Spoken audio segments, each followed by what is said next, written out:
The Prince by Niccolo Machiavelli. Chapter 1. How many kinds of principalities there are and by what means they are acquired. All states, all powers that have held and hold rule over men have been and are either republics or principalities. Principalities are either hereditary, in which the family has been long established, or they are new. The new are either entirely new, as was Milan to Francesco Sforza, or they are, as it were, members annexed to the hereditary state of the prince who has acquired them, as was the kingdom of Naples to that of the king of Spain.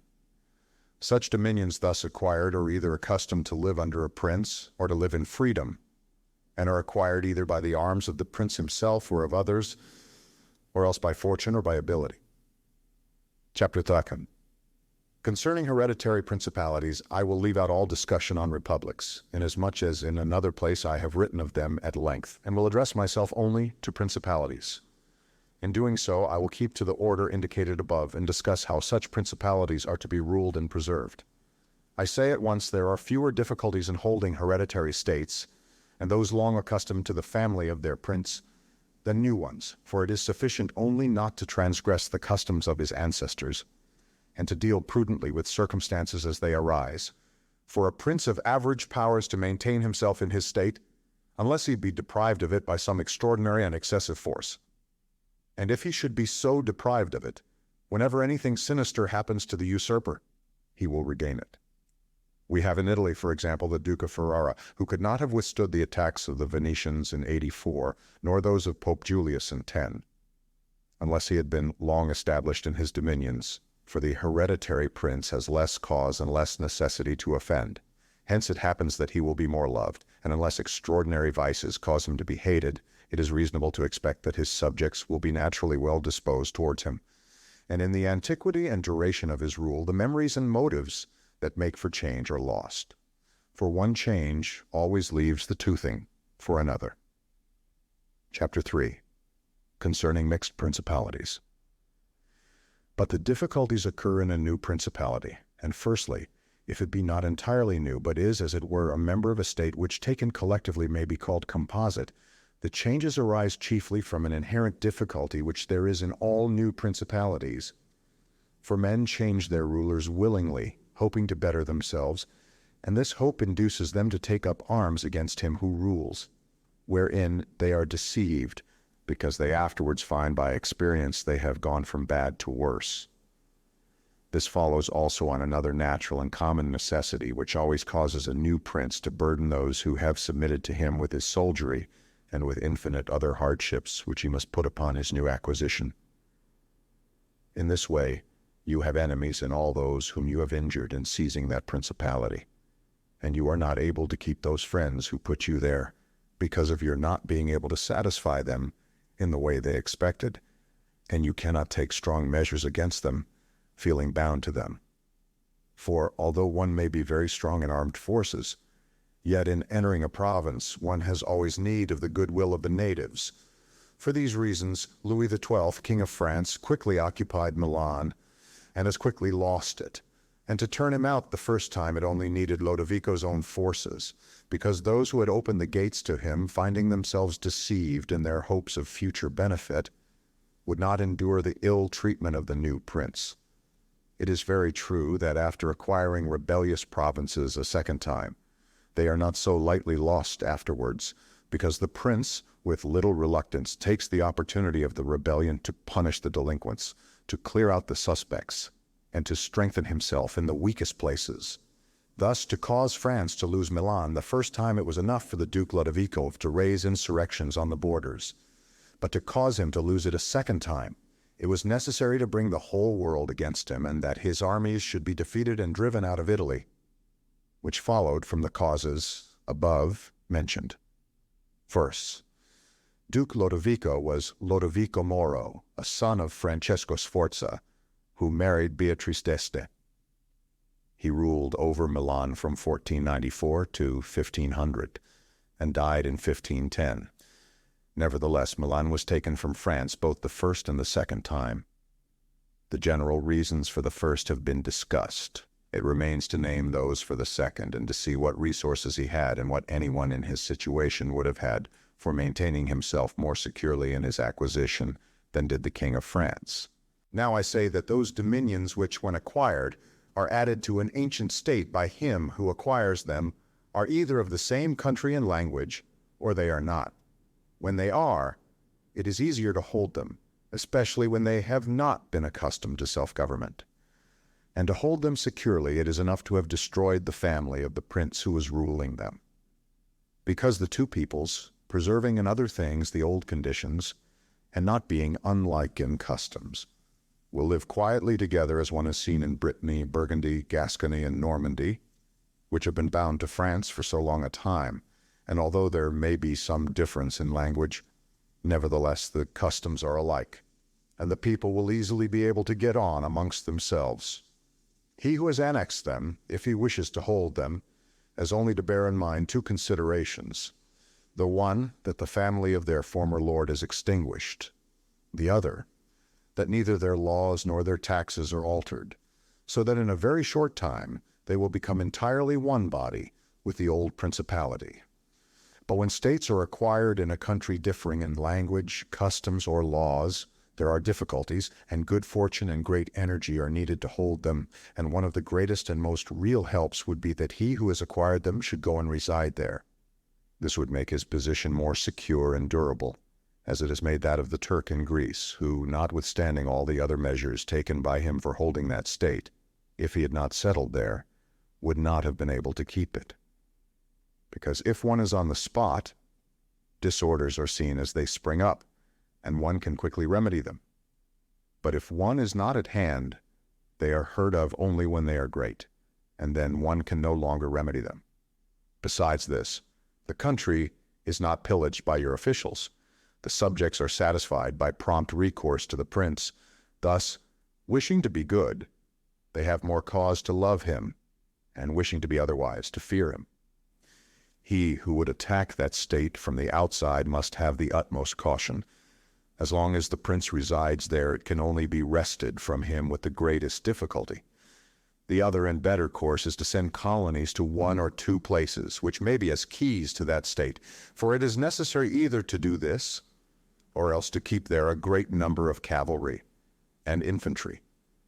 A prince does not spend much on colonies, for with little or no expense he can send them out and keep them there, and he offends a minority only of the citizens from whom he takes lands and houses to give them to the new inhabitants, and those whom he offends, remaining poor and scattered, are never able to injure him, whilst the rest, being uninjured, are easily kept quiet, and at the same time are anxious not to err for fear it should happen to them as it has to those who have been despoiled.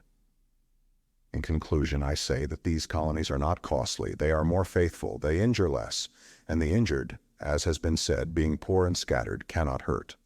Upon this, one has to remark that men ought either to be well treated or crushed, because they can avenge themselves of lighter injuries, of more serious ones they cannot.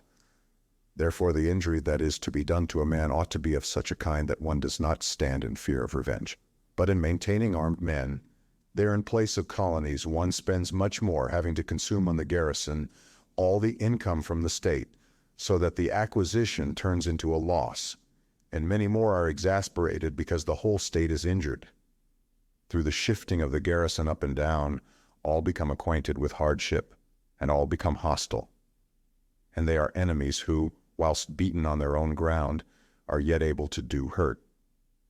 For every reason, therefore, such guards are as useless as a colony is useful.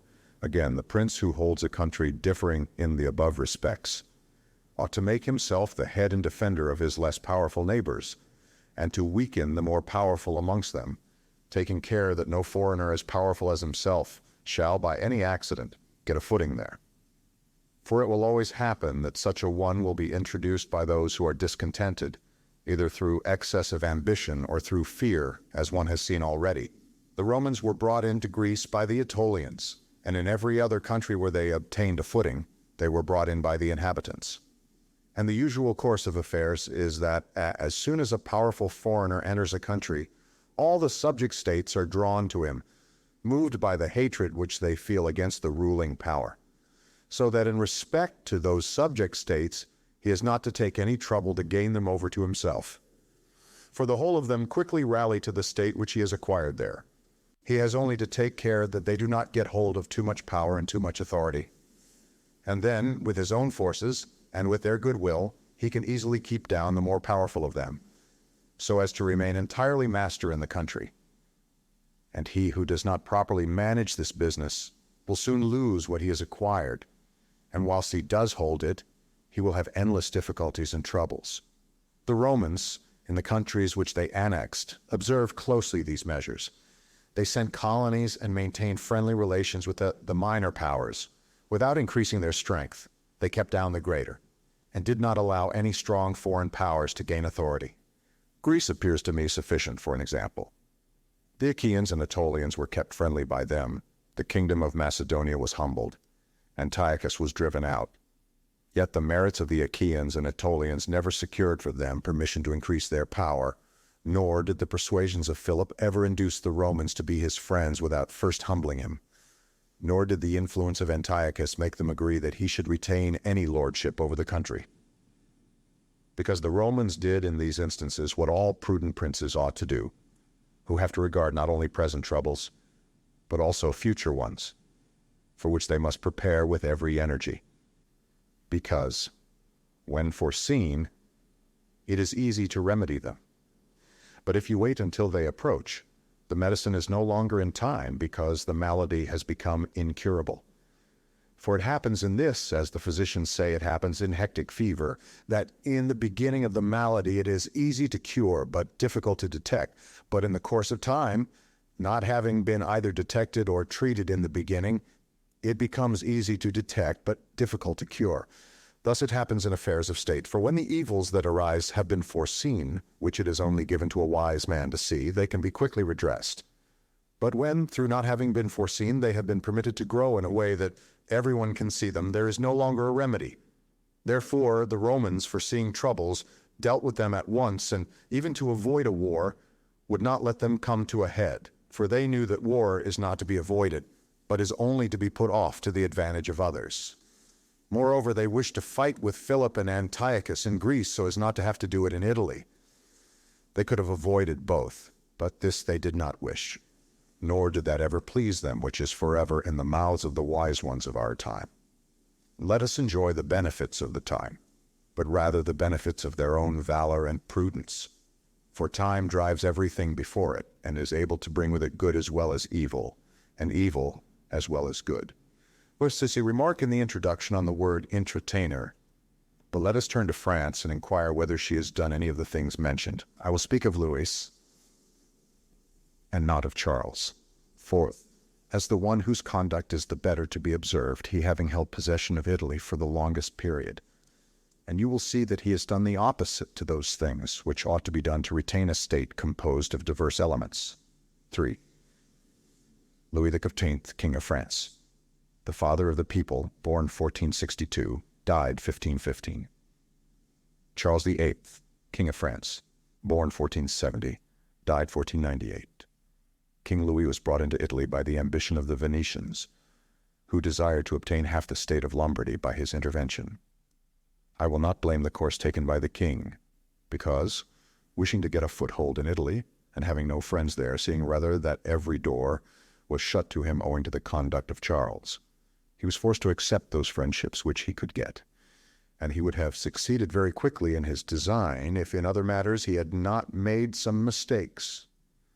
The king, however, having acquired Lombardy, regained at once the authority which Charles had lost.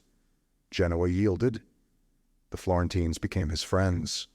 The Marquis of Mantua, the Duke of Ferrara, the Bentivogli, my Lady of Forli, the lords of Faenza, of Pesaro, of Rimini, of Camerino, of Piombino, the Lucchesi, the Pisans, the Sienese, everybody made advances to him to become his friend.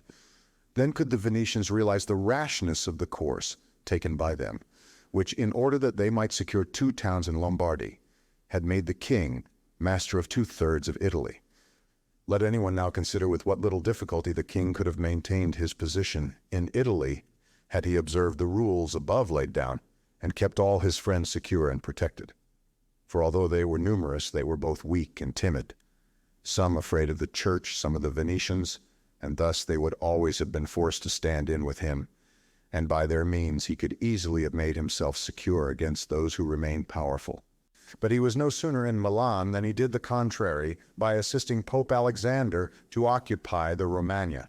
It never occurred to him that by this action he was weakening himself, depriving himself of friends and of those who had thrown themselves into his lap, whilst he aggrandized the church by adding much temporal power to the spiritual, thus giving it greater authority. And having committed this prime error, he was obliged to follow it up, so much so that to put an end to the ambition of Alexander and to prevent his becoming the master of Tuscany, he was himself forced to come into Italy.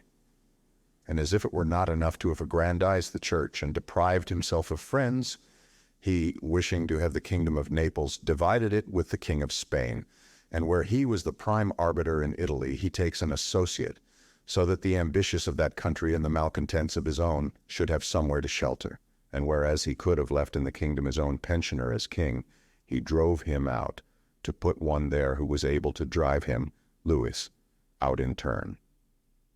The wish to acquire is in truth very natural and common, and men always do so when they can. And for this they will be praised, not blamed. For when they cannot do so, yet wish to do so by any means, then there is folly and blame. Therefore, if France could have attacked Naples with her own forces, she ought to have done so. If she could not, then she ought not to have divided it. And if the partition which she made with the Venetians in Lombardy was justified by the excuse that by it she got a foothold in Italy, this other partition merited blame, for it had not the excuse of that necessity. Therefore Louis made these 5 errors. He destroyed the minor powers, he increased the strength of one of the greater powers in Italy, he brought in a foreign power, he did not settle in the country, he did not send colonies, which errors, had he lived, were not enough to injure him, had he not made a 6th by taking away their dominions from the Venetians. Because had he not aggrandized the church, nor brought Spain into Italy, it would have been very reasonable and necessary to humble them. But having first taken these steps, he ought never to have consented to their ruin, for they, being powerful, would always have kept off others from designs on Lombardy, to which the Venetians would never have consented except to become masters themselves there. Also because the others would not wish to take Lombardy from France in order to give it to the Venetians, and to run counter to both they would not have had the courage. And if anyone should say King Louis yielded the Romagna to Alexander and the kingdom to Spain to avoid war, I answer for the reasons given above that a blunder ought never to be perpetrated to avoid war, because it is not to be avoided, but is only deferred to your disadvantage. And if another should allege the pledge which the king had given to the Pope, that he would assist him in the enterprise in exchange for the dissolution of his marriage, and for the cap to Rouen. 6. To that I reply what I shall write later on concerning the faith of princes, and how it ought to be kept. Louis XIII divorced his wife Jeanne, daughter of Louis VII, and married in 1499 Anne of Brittany, widow of Charles VIII, in order to retain the Duchy of Brittany for the crown. 6. The Archbishop of Rouen. He was Georges d'Amboise, created a cardinal by Alexander VI. Born 1460, died 1510. Thus King Louis lost Lombardy by not having followed any of the conditions observed by those who have taken possession of countries and wish to retain them. Nor is there any miracle in this, but much that is reasonable and quite natural. And on these matters I spoke at Nantes with Rouen, when Valentino, as Cesare Borgia, the son of Pope Alexander was usually called, occupied the Romagna. And on Cardinal Rouen observing to me that the Italians did not understand war, I replied to him that the French did not understand statecraft, meaning that otherwise they would not have allowed the church to reach such greatness. And in fact, it has been seen that the greatness of the church and of Spain and Italy has been caused by France, and her ruin may be attributed to them. From this, a general rule is drawn, which never or rarely fails, that he who is the cause of another becoming powerful is ruined, because that predominancy has been brought about either by astuteness or else by force, and both are distrusted by him who has been raised to power. Chapter 4.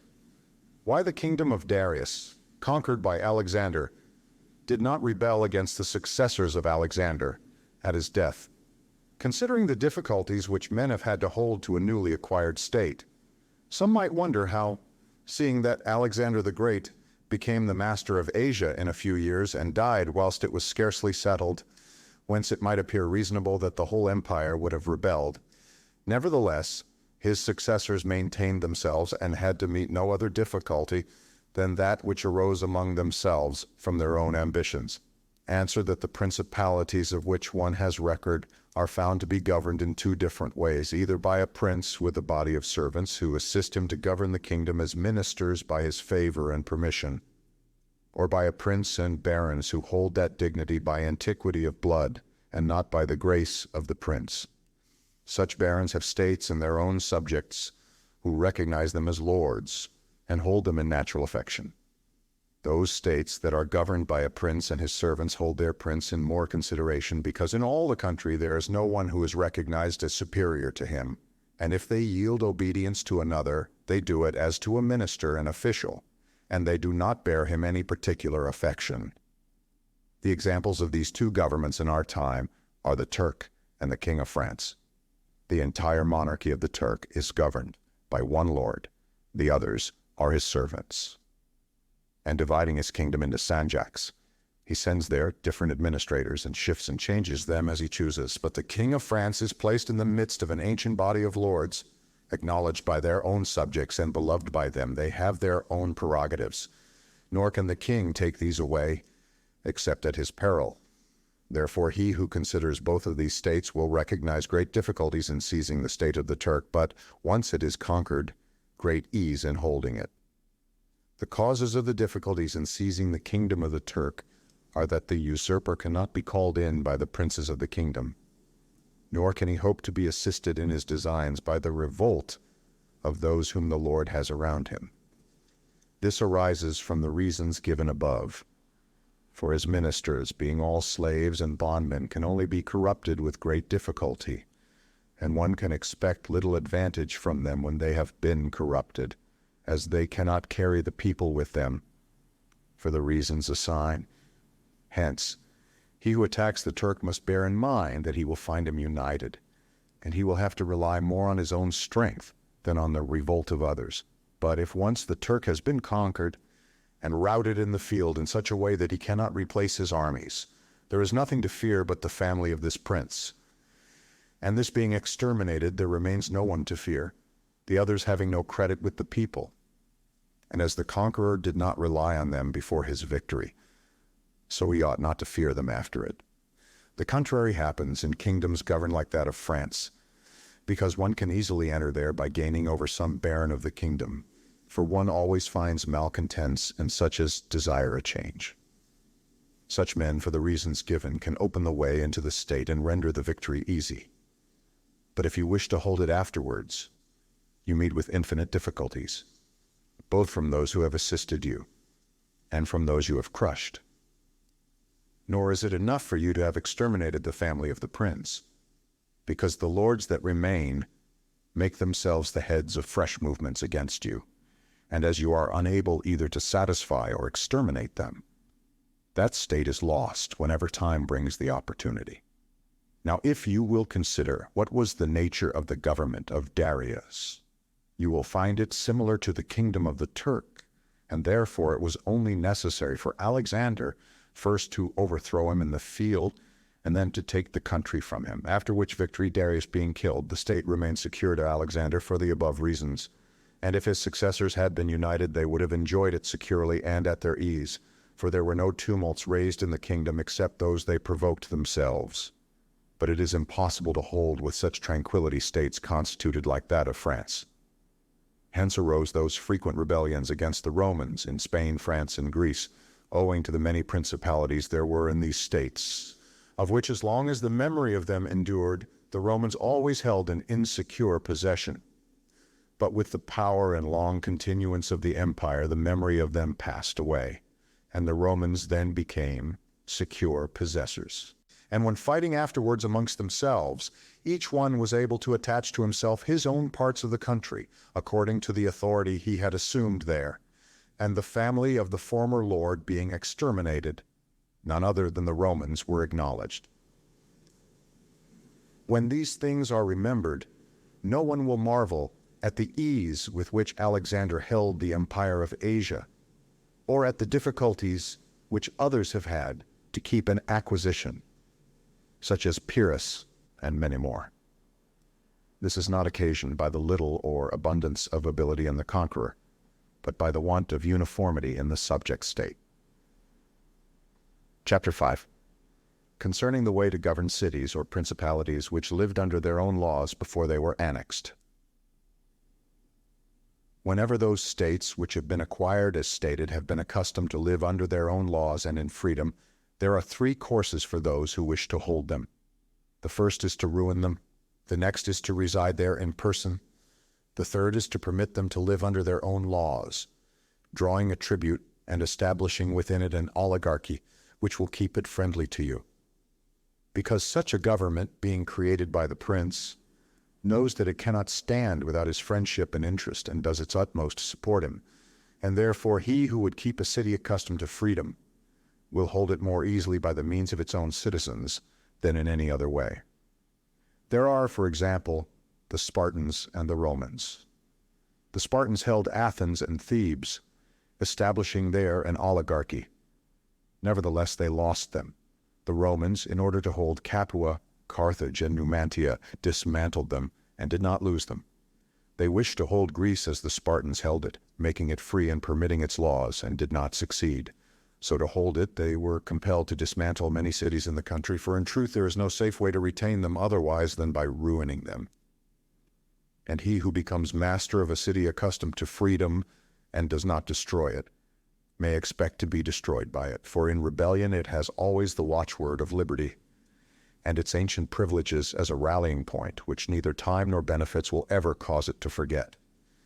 And whatever you may do or provide against, they never forget that name or their privileges unless they are disunited or dispersed, but at every chance they immediately rally to them, as Pisa, after the 100 years she had been held in bondage by the Florentines. But when cities or countries are accustomed to live under a prince, and his family is exterminated, they, being on the one hand accustomed to obey, and on the other hand not having the old prince, cannot agree in making one from amongst themselves, and they do not know how to govern themselves. For this reason they are very slow to take up arms, and a prince can gain them to himself and secure them much more easily. But in republics there is more vitality, greater hatred, and more desire for vengeance, which will never permit them to allow the memory of their former liberty to rest. So that the safest way is to destroy them or to reside there. Chapter 6. Concerning new principalities which are acquired by one's own arms and ability. Let no one be surprised if, in speaking of entirely new principalities as I shall do, I adduce the highest examples both of prince and of state, because men, walking almost always in paths beaten by others, and following by imitation their deeds, are yet unable to keep entirely to the ways of others or attain to the power of those they imitate. A wise man ought always to follow the paths beaten by great men and to imitate those who have been supreme, so that if his ability does not equal theirs, at least it will savor of it. Let him act like the clever archers who, designing to hit the mark which yet appears too far distant, and knowing the limits to which the strength of their bow attains, take aim much higher than the mark, not to reach by their strength or arrow to so great a height, but to be able, with the aid of so high an aim, to hit the mark they wish to reach. I say, therefore, that in entirely new principalities where there is a new prince, more or less difficulty is found in keeping them, accordingly as there is more or less ability in him who has acquired the state. Now, as the fact of becoming a prince from a private station presupposes either ability or fortune, it is clear that one or other of these things will mitigate in some degree many difficulties. Nevertheless, he who has relied least on fortune is established the strongest. Further, it facilitates matters when the prince, having no other state, is compelled to reside there in person.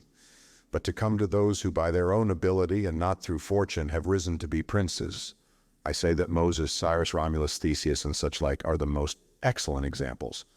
And although one may not discuss Moses, he having been a mere executor of the will of God, yet he ought to be admired, if only for that favor which made him worthy to speak with God.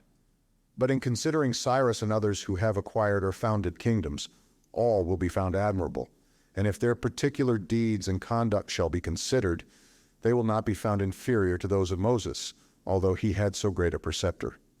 and in examining their actions and lives one cannot see that they owed anything to fortune beyond opportunity, which brought them the material to mold into the form which seemed best to them. Without that opportunity, their powers of mind would have been extinguished, and without those powers, the opportunity would have come in vain. It was necessary, therefore, to Moses that he should find the people of Israel in Egypt enslaved and oppressed by the Egyptians, in order that they should be disposed to follow him so as to be delivered out of bondage. It was necessary that Romulus should not remain in Alba, and that he should be abandoned at his birth, in order that he should become king of Rome and founder of the fatherland. It was necessary that Cyrus should find the Persians discontented with the government of the Medes, and the Medes soft and effeminate through their long peace. Theseus could not have shown his ability had he not found the Athenians dispersed. These opportunities, therefore, made those men fortunate, and their high ability enabled them to recognize the opportunity whereby their country was ennobled and made famous. Those who by valorous ways become princes, like these men, acquire a principality with difficulty, but they keep it with ease. The difficulties they have in acquiring it rise in part from the new rules and methods which they are forced to introduce to establish their government and its security. And it ought to be remembered that there is nothing more difficult to take in hand, more perilous to conduct, or more uncertain in its success than to take the lead in the introduction of a new order of things, because the innovator has for enemies all those who have done well under the old conditions, and lukewarm defenders in those who may do well under the new. This coolness arises partly from fear of the opponents, who have the laws on their side, and partly from the incredulity of men who do not readily believe in new things until they have had a long experience of them. Thus it happens that whenever those who are hostile have the opportunity to attack, they do it like partisans, whilst the others defend lukewarmly, in such wise that the prince is endangered along with them. It is necessary, therefore, if we desire to discuss this matter thoroughly, to inquire whether these innovators can rely on themselves or have to depend on others, and that is to say, whether, to consummate their enterprise, have they to use prayers, or can they use force? In the first instance, they always succeed badly and never compass anything. But when they can rely on themselves and use force, then they are rarely endangered. Hence it is that all armed prophets have conquered, and the unarmed ones have been destroyed. Besides the reasons mentioned, the nature of the people is variable, and whilst it is easy to persuade them, it is difficult to fix them in that persuasion. And thus it is necessary to take such measures that, when they believe no longer, it may be possible to make them believe by force. If Moses, Cyrus, Theseus, and Romulus had been unarmed, they could not have enforced their constitutions for long, as happened in our time to Fra Girolamo Savonarola, who was ruined with his new order of things. Immediately the multitude believed in him no longer. And he had no means of keeping steadfast those who believed, or of making the unbelievers to believe. Therefore such as these have great difficulties in consummating their enterprise, for all their dangers are in the ascent, yet with ability they will overcome them. But when these are overcome, and those who envied them their success are exterminated, they will begin to be respected, and they will continue afterwards powerful, secure, honored, and happy. To these great examples I wish to add a lesser one. Still it bears some resemblance to them, and I wish it to suffice me for all of a like kind. It is Hiero, the Syracusan. 1. This man rose from a private station to be Prince of Syracuse, nor did he either owe anything to fortune but opportunity. For the Syracusans, being oppressed, chose him for their captain. Afterwards he was rewarded by being made their prince. He was of so great ability, even as a private citizen, that one who writes of him says he wanted nothing but a kingdom to be a king. This man abolished the old soldiery, organized the new, gave up old alliances, made new ones, and as he had his own soldiers and allies on such foundations, he was able to build any edifice. Thus, whilst he had endured much trouble in acquiring, he had but little in keeping. For instance, Hero II, born about 307 BC, died 216 BC, chapter 7, concerning new principalities which are acquired either by the arms of others or by good fortune. Those who solely by good fortune become princes from being private citizens have little trouble in rising, but much in keeping atop. They have not any difficulties on the way up because they fly, but they have many when they reach the summit. Such are those to whom some state is given either for money or by the favor of him who bestows it, as happened to many in Greece, in the cities of Ionia and of the Hellespont, where princes were made by Darius in order that they might hold the cities both for his security and his glory, as also were those emperors who, by the corruption of the soldiers, from being citizens came to empire. Such stand simply elevated upon the goodwill and the fortune of him who has elevated them. Two most inconstant and unstable things. Neither have they the knowledge requisite for the position, because unless they are men of great worth and ability, it is not reasonable to expect that they should know how to command, having always lived in a private condition. Besides, they cannot hold it because they have not forces which they can keep friendly and faithful.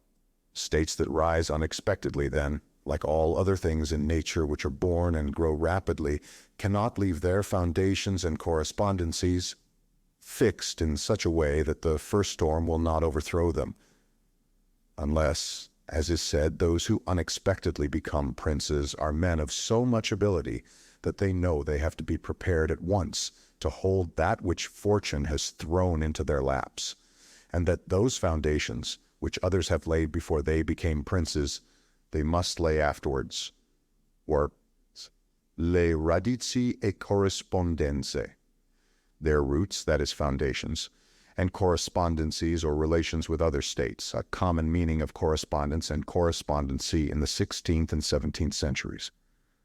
Concerning these two methods of rising to be a prince by ability or fortune, I wish to adduce two examples within our own recollection, and these are Francesco Sforza and Cesare Borgia Francesco.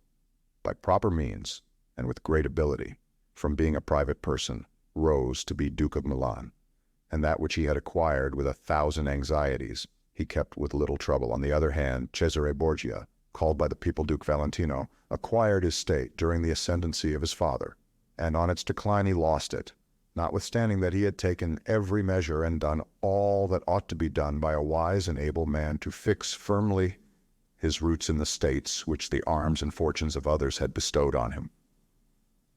Francesco Sforza, born 1401, died 1466. He married Bianca Maria Visconti, a natural daughter of Filippo Visconti, the Duke of Milan, on whose death he procured his own elevation to the duchy. Machiavelli was the accredited agent of the Florentine Republic to Cesare Borgia, 1478-1507, during the transactions which led up to the assassinations of the Orsini and Vitelli at Sinigalia, and along with his letters to his chiefs in Florence, he has left an account written 10 years before the prince of the proceedings of the Duke in his Descrizione del moro tenuto dal Duca Valentino nello ammazzare Vitellozzo Vitelli, etc., a translation of which is appended to the present work, because, as is stated above, he who has not first laid his foundations may be able with great ability to lay them afterwards, but they will be laid with trouble to the architect and danger to the building. If, therefore, all the steps taken by the Duke be considered, it will be seen that he laid solid foundations for his future power, and I do not consider it superfluous to discuss them, because I do not know what better precepts to give a new prince than the example of his actions, and if his dispositions were of no avail, that was not his fault, but the extraordinary and extreme malignity of fortune. Alexander VI, in wishing to aggrandize the Duke his son, had many immediate and prospective difficulties. Firstly, he did not see his way to make him master of any state that was not a state of the Church, and if he was willing to rob the Church, he knew that the Duke of Milan and the Venetians would not consent, because Faenza and Rimini were already under the protection of the Venetians. Besides this, he saw the arms of Italy, especially those by which he might have been assisted, in hands that would fear the aggrandizement of the Pope, namely the Orsini and the Colonnesi and their following. It behooved him, therefore, to upset this state of affairs and embroil the powers so as to make himself securely master of part of their states. This was easy for him to do because he found the Venetians, moved by other reasons, inclined to bring back the French into Italy. He would not only not oppose this, but he would render it more easy by dissolving the former marriage of King Louis. Therefore, the king came into Italy with the assistance of the Venetians and the consent of Alexander. He was no sooner in Milan than the Pope had soldiers from him for the attempt on the Romagna, which yielded to him on the reputation of the king. The Duke, therefore, having acquired the Romagna and beaten the Colonnesi, while wishing to hold that and to advance further, was hindered by two things. The one, his forces did not appear loyal to him. The other, the goodwill of France. That is to say, he feared that the forces of the Orsini, which he was using, would not stand to him, that not only might they hinder him from winning more, but might themselves seize what he had won, and that the king might also do the same. Of the Orsini he had a warning when, after taking Faenza and attacking Bologna, he saw them go very unwillingly to that attack. And as to the king, he learned his mind when he himself, after taking the Duchy of Urbino, attacked Tuscany, and the king made him desist from that undertaking. Hence the Duke decided to depend no more upon the arms and the luck of others. For the first thing, he weakened the Orsini and Colonnesi parties in Rome, by gaining to himself all their adherents who were gentlemen, making them his gentlemen, giving them good pay, and according to their rank, honoring them with office and command in such a way that in a few months all attachment to the factions was destroyed and turned entirely to the Duke. After this, he awaited an opportunity to crush the Orsini, having scattered the adherents of the Colonna house. This came to him soon, and he used it well. For the Orsini, perceiving at length that the aggrandizement of the Duke and the Church was ruin to them, called a meeting of the Magi in Perugia. From this sprung the rebellion at Urbino and the tumults in the Romagna, with endless dangers to the Duke, all of which he overcame with the help of the French.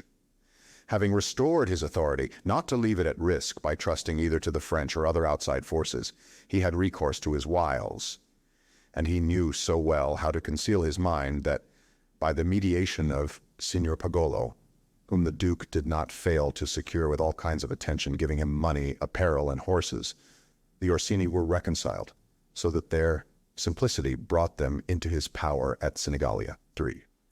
Having exterminated the leaders and turned their partisans into his friends, the Duke laid sufficiently good foundations to his power, having all the Romagna and the Duchy of Urbino, and the people now beginning to appreciate their prosperity, he gained them all over to himself.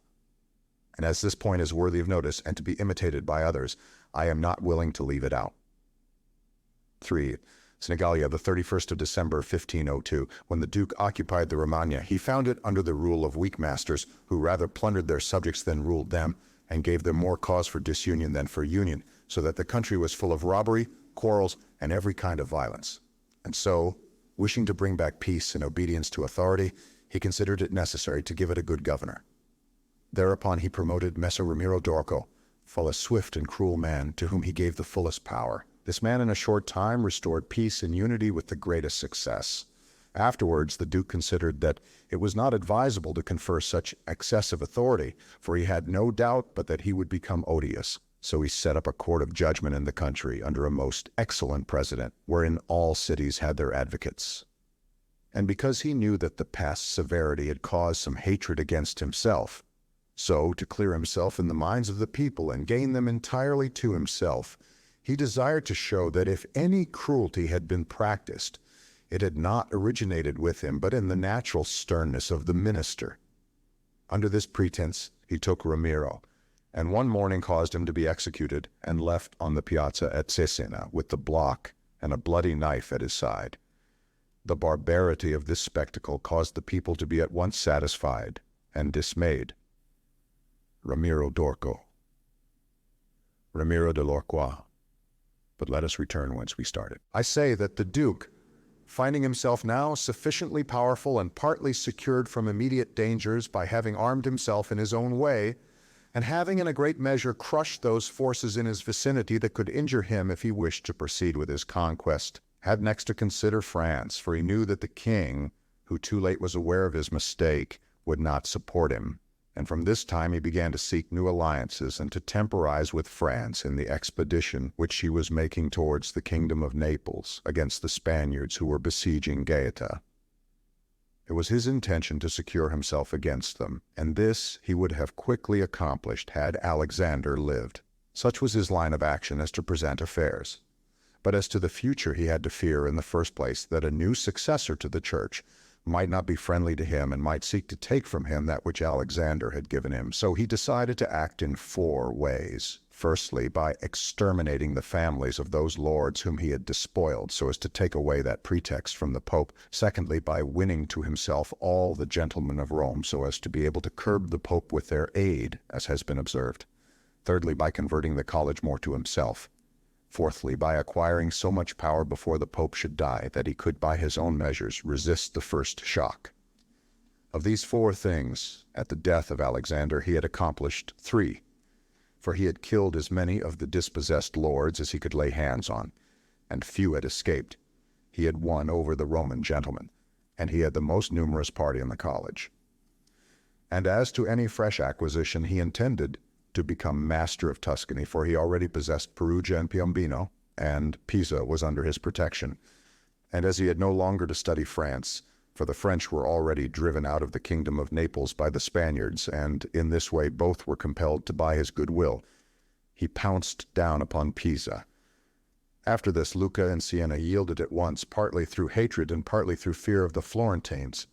And the Florentines would have had no remedy had he continued to prosper, as he was prospering the year that Alexander died, for he had acquired so much power and reputation that he would have stood by himself, and no longer have depended on the luck and the forces of others, but solely on his own power and ability. But Alexander died 5 years after he had first drawn the sword. He left the Duke, with the state of Romagna alone consolidated, with the rest in the air between 2 most powerful hostile armies, and sick unto death. Yet there were in the Duke such boldness and ability, and he knew so well how men are to be won or lost, and so firm were the foundations which in so short a time he had laid, that if he had not had those armies on his back, or if he had been in good health, he would have overcome all difficulties. And it is seen that his foundations were good, for the Romagna awaited him for more than a month. In Rome, although but half alive, he remained secure, and whilst the Baglioni, the Vitelli, and the Orsini might come to Rome, they could not effect anything against him. If he could not have made Pope him whom he wished, at least the one whom he did not wish would not have been elected. But if he had been in sound health at the death of Alexander, everything would have been different to him. On the day that Julius II was elected, he told me that he had thought of everything that might occur at the death of his father, and had provided a remedy for all, except that he had never anticipated that when the death did happen, he himself would be on the point to die. 5. Alexander VI died of fever, the 18th of August, 1503. 6. Julius II was Giuliano della Rovere, Cardinal of San Pietro ad Vincula, born 1443, died 1513. When all the actions of the Duke are recalled, I do not know how to blame him, but rather it appears to be, as I have said, that I ought to offer him for imitation to all those who by the fortune or the arms of others are raised to government, because he, having a lofty spirit and far-reaching aims, could not have regulated his conduct otherwise, and only the shortness of the life of Alexander and his own sickness frustrated his designs. Therefore he who considers it necessary to secure himself in his new principality, to win friends, to overcome either by force or fraud, to make himself beloved and feared by the people, to be followed and revered by the soldiers, to exterminate those who have power or reason to hurt him, to change the old order of things for new, to be severe and gracious, magnanimous and liberal, to destroy a disloyal soldiery, and to create new, to maintain friendship with kings and princes in such a way that they must help him with zeal and offend with caution, cannot find a more lively example than the actions of this man. Only can he be blamed for the election of Julius II, in whom he made a bad choice, because, as is said, not being able to elect a pope to his own mind, he could have hindered any other from being elected pope, and he ought never to have consented to the election of any cardinal whom he had injured or who had cause to fear him if they became pontiffs. For men injure either from fear or hatred. Those whom he had injured, amongst others, were San Pietro ad Vincula, Colonna, San Giorgio, and Ascanio. The rest, in becoming pope, had to fear him, Rouen and the Spaniards excepted. The latter from their relationship and obligations, the former from his influence, the kingdom of France having relations with him. Therefore, above everything, the Duke ought to have created a Spaniard pope, and, failing him, he ought to have consented to Rouen, and not San Pietro ad Vincula. He who believes that new benefits will cause great personages to forget old injuries is deceived. Therefore the Duke erred in his choice, and it was the cause of his ultimate ruin. As San Giorgio is Raffaello Riario, Ascanio is Ascanio Sforza. Chapter 8. Concerning those who have obtained a principality by wickedness. Although a prince may rise from a private station in two ways, neither of which can be entirely attributed to fortune or genius, yet it is manifest to me that I must not be silent on them, although one could be more copiously treated when I discuss republics. These methods are when, either by some wicked or nefarious ways, one ascends to the principality, or when by the favor of his fellow citizens a private person becomes the prince of his country. And speaking of the first method, it will be illustrated by two examples, one ancient, the other modern. And without entering further into the subject, I consider these two examples will suffice those who may be compelled to follow them. Agathocles, the Sicilian, one became king of Syracuse, not only from a private but from a low and abject position. This man, the son of a potter, through all the changes in his fortunes, always led an infamous life. Nevertheless, he accompanied his infamies with so much ability of mind and body that, having devoted himself to the military profession, he rose through its ranks to be praetor of Syracuse. Being established in that position, and having deliberately resolved to make himself prince and to seize by violence, without obligation to others, that which had been conceded to him by assent, he came to an understanding for this purpose with Amilcar, the Carthaginian, who with his army was fighting in Sicily. One morning he assembled the people and the Senate of Syracuse, as if he had to discuss with them things relating to the Republic, and at a given signal the soldiers killed all the senators and the richest of the people. These dead, he seized and held the princedom of that city without any civil commotion, and although he was twice routed by the Carthaginians, and ultimately besieged, yet not only was he able to defend his city, but leaving part of his men for its defense, with the others he attacked Africa, and in a short time raised the siege of Syracuse. The Carthaginians, reduced to extreme necessity, were compelled to come to terms with Agathocles, and leaving Sicily to him, had to be content with the possession of Africa. Agathocles the Sicilian, born 361 BC, died 289 BC. Therefore, he who considers the actions and the genius of this man will see nothing or little which can be attributed to fortune, inasmuch as he attained preeminence, as is shown above, not by the favor of anyone, but step by step in the military profession, which steps were gained with 1,000 troubles and perils, and were afterwards boldly held by him with many hazardous dangers. Yet it cannot be called talent to slay fellow citizens, to deceive friends, to be without faith, without mercy, without religion. Such methods may gain empire, but not glory. Still, if the courage of Agathocles in entering into and extricating himself from dangers be considered, together with his greatness of mind in enduring and overcoming hardships, it cannot be seen why he should be esteemed less than the most notable captain. Nevertheless, his barbarous cruelty and inhumanity with infinite wickedness do not permit him to be celebrated among the most excellent men. What he achieved cannot be attributed either to fortune or genius. In our times, during the rule of Alexander VI, Oliverotto da Fermo, having been left an orphan many years before, was brought up by his maternal uncle, Giovanni Fogliani, and in the early days of his youth sent to fight under Pagolo Vitelli, that being trained under his discipline, he might attain some high position in the military profession. After Pagolo died, he fought under his brother Vitellozzo, and in a very short time, being endowed with wit and a vigorous body and mind, he became the first man in his profession. But it appearing a paltry thing to serve under others, he resolved, with the aid of some citizens of Fermo, to whom the slavery of their country was dearer than its liberty, and with the help of the Vitelleschi, to seize Fermo. So he wrote to Giovanni Fogliani that, having been away from home for many years, he wished to visit him in his city, and in some measure to look upon his patrimony. And although he had not labored to acquire anything except honor, yet in order that the citizens should see he had not spent his time in vain, he desired to come honorably, so would be accompanied by 100 horsemen, his friends and retainers, and he entreated Giovanni to arrange that he should be received honorably by the Fermians, all of which would be not only to his honor, but also to that of Giovanni himself, who had brought him up. Giovanni therefore did not fail in any attentions due to his nephew, and he caused him to be honorably received by the Fermians. And he lodged him in his own house, where, having passed some days and having arranged what was necessary for his wicked designs, Oliverato gave a solemn banquet to which he invited Giovanni Fogliani and the chiefs of Fermo.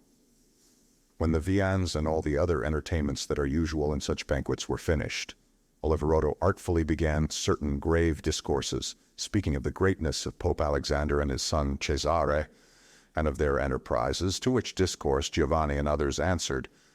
But he rose at once, saying that such matters ought to be discussed in a more private place. And he betook himself to a chamber, whither Giovanni and the rest of the citizens went in after him. No sooner were they seated than soldiers issued from secret places and slaughtered Giovanni and the rest. After these murders, Oliverato, mounted on horseback, rode up and down the town and besieged the chief magistrate in the palace, so that in fear the people were forced to obey him and to form a government, of which he made himself the prince. He killed all the malcontents who were able to injure him, and strengthened himself with new civil and military ordinances in such a way that in the year during which he held the principality, not only was he secure in the city of Fermo, but he had become formidable to all his neighbors, and his destruction would have been as difficult as that of Agathocles if he had not allowed himself to be overreached by Cesare Borgia, who took him with the Orsini and Vitelli at Senigallia, as was stated above. Thus 1 year after he had committed this parricide, he was strangled, together with Vitellozzo, whom he had made his leader in valor and wickedness. Some may wonder how it can happen that Agathocles and his like, after infinite treacheries and cruelties, should live for long secure in his country and defend himself from external enemies and never be conspired against by his own citizens, seeing that many others by means of cruelty have never been able even in peaceful times to hold the state, still less in the doubtful times of war. We believe that this follows from severities being badly or properly used. Those may be called properly used if of evil it is possible to speak well, that are applied at one blow and are necessary to one's security, and that are not persisted in afterwards unless they can be turned to the advantage of the subjects. The badly employed are those which, notwithstanding they may be few in the commencement, multiply with time rather than decrease. Those who practice the first system are able, by aid of God or man, to mitigate in some degree their rule, as Agathocles did. It is impossible for those who follow the other to maintain themselves. Mr. Bird suggests that this word probably comes near the modern equivalent of Machiavelli's thought when he speaks of crudeltà than the more obvious cruelties. Hence, it is to be remarked that in seizing a state, the usurper ought to examine closely into all those injuries which it is necessary for him to inflict, and to do them all at one stroke so as not to have to repeat them daily. And thus, by not unsettling men, he will be able to reassure them and win them to himself by benefits. He who does otherwise, either from timidity or evil advice, is always compelled to keep the knife in his hand. Neither can he rely on his subjects, nor can they attach themselves to him, owing to their continued and repeated wrongs. For injuries ought to be done all at one time, so that, being tasted less, they offend less. Benefits ought to be given little by little, so that the flavor of them may last longer. And above all things, a prince ought to live amongst his people in such a way that no unexpected circumstances, whether of good or evil, shall make him change. Because if the necessity for this comes in troubled times, you are too late for harsh measures. And mild ones will not help you, for they will be considered as forced from you, and no one will be under any obligation to you for them. Chapter 9. Concerning a civil principality. But coming to the other point, where a leading citizen becomes the prince of his country, not by wickedness or any intolerable violence, but by the favor of his fellow citizens, this may be called a civil principality, nor is genius or fortune altogether necessary to attain to it, but rather a happy shrewdness. I say then that such a principality is obtained either by the favor of the people or by the favor of the nobles, because in all cities these two distinct parties are found, And from this it arises that the people do not wish to be ruled nor oppressed by the nobles, and the nobles wish to rule and oppress the people. And from these two opposite desires there arises in cities one of three results: either a principality, self-government, or anarchy. A principality is created either by the people or by the nobles, accordingly as one or other of them has the opportunity. For the nobles, seeing they cannot withstand the people, begin to cry up the reputation of one of themselves, and they make him a prince, so that under his shadow they can give vent to their ambitions. The people, finding they cannot resist the nobles, also cry up the reputation of one of themselves, and make him a prince, so as to be defended by his authority. He who obtains sovereignty by the assistance of the nobles maintains himself with more difficulty than he who comes to it by the aid of the people, because the former finds himself with many around him who consider themselves his equals, and because of this he can neither rule nor manage them to his liking. But he who reaches sovereignty by popular favor finds himself alone, and has none around him, or few, who are not prepared to obey him.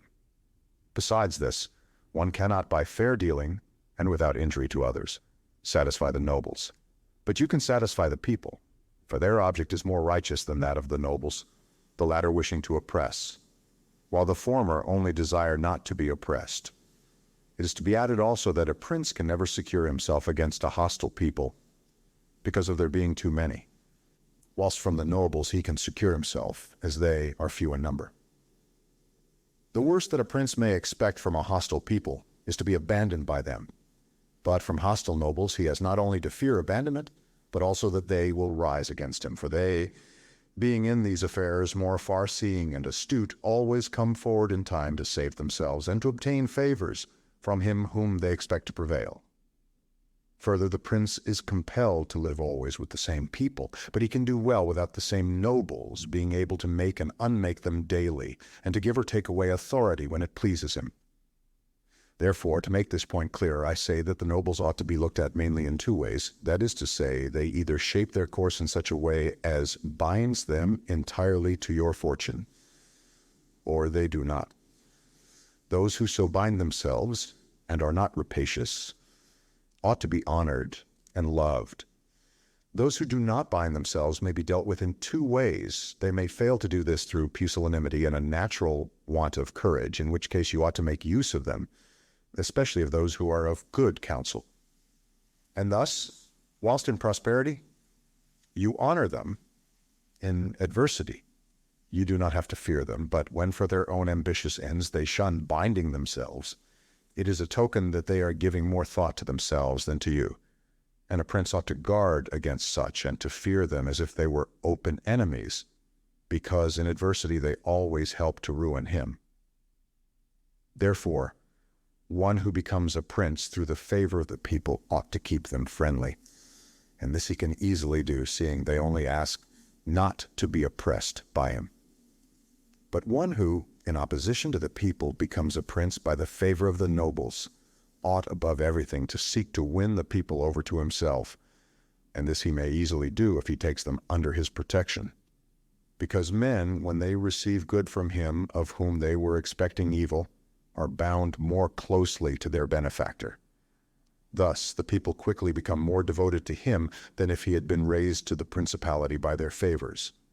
And the prince can win their affections in many ways, but as these vary according to the circumstances, one cannot give fixed rules. So I omit them, but I repeat, it is necessary for a prince to have the people friendly, otherwise he has no security in adversity. Nabis, prince of the Spartans, sustained the attack of all Greece and of a victorious Roman army, and against them he defended his country and his government.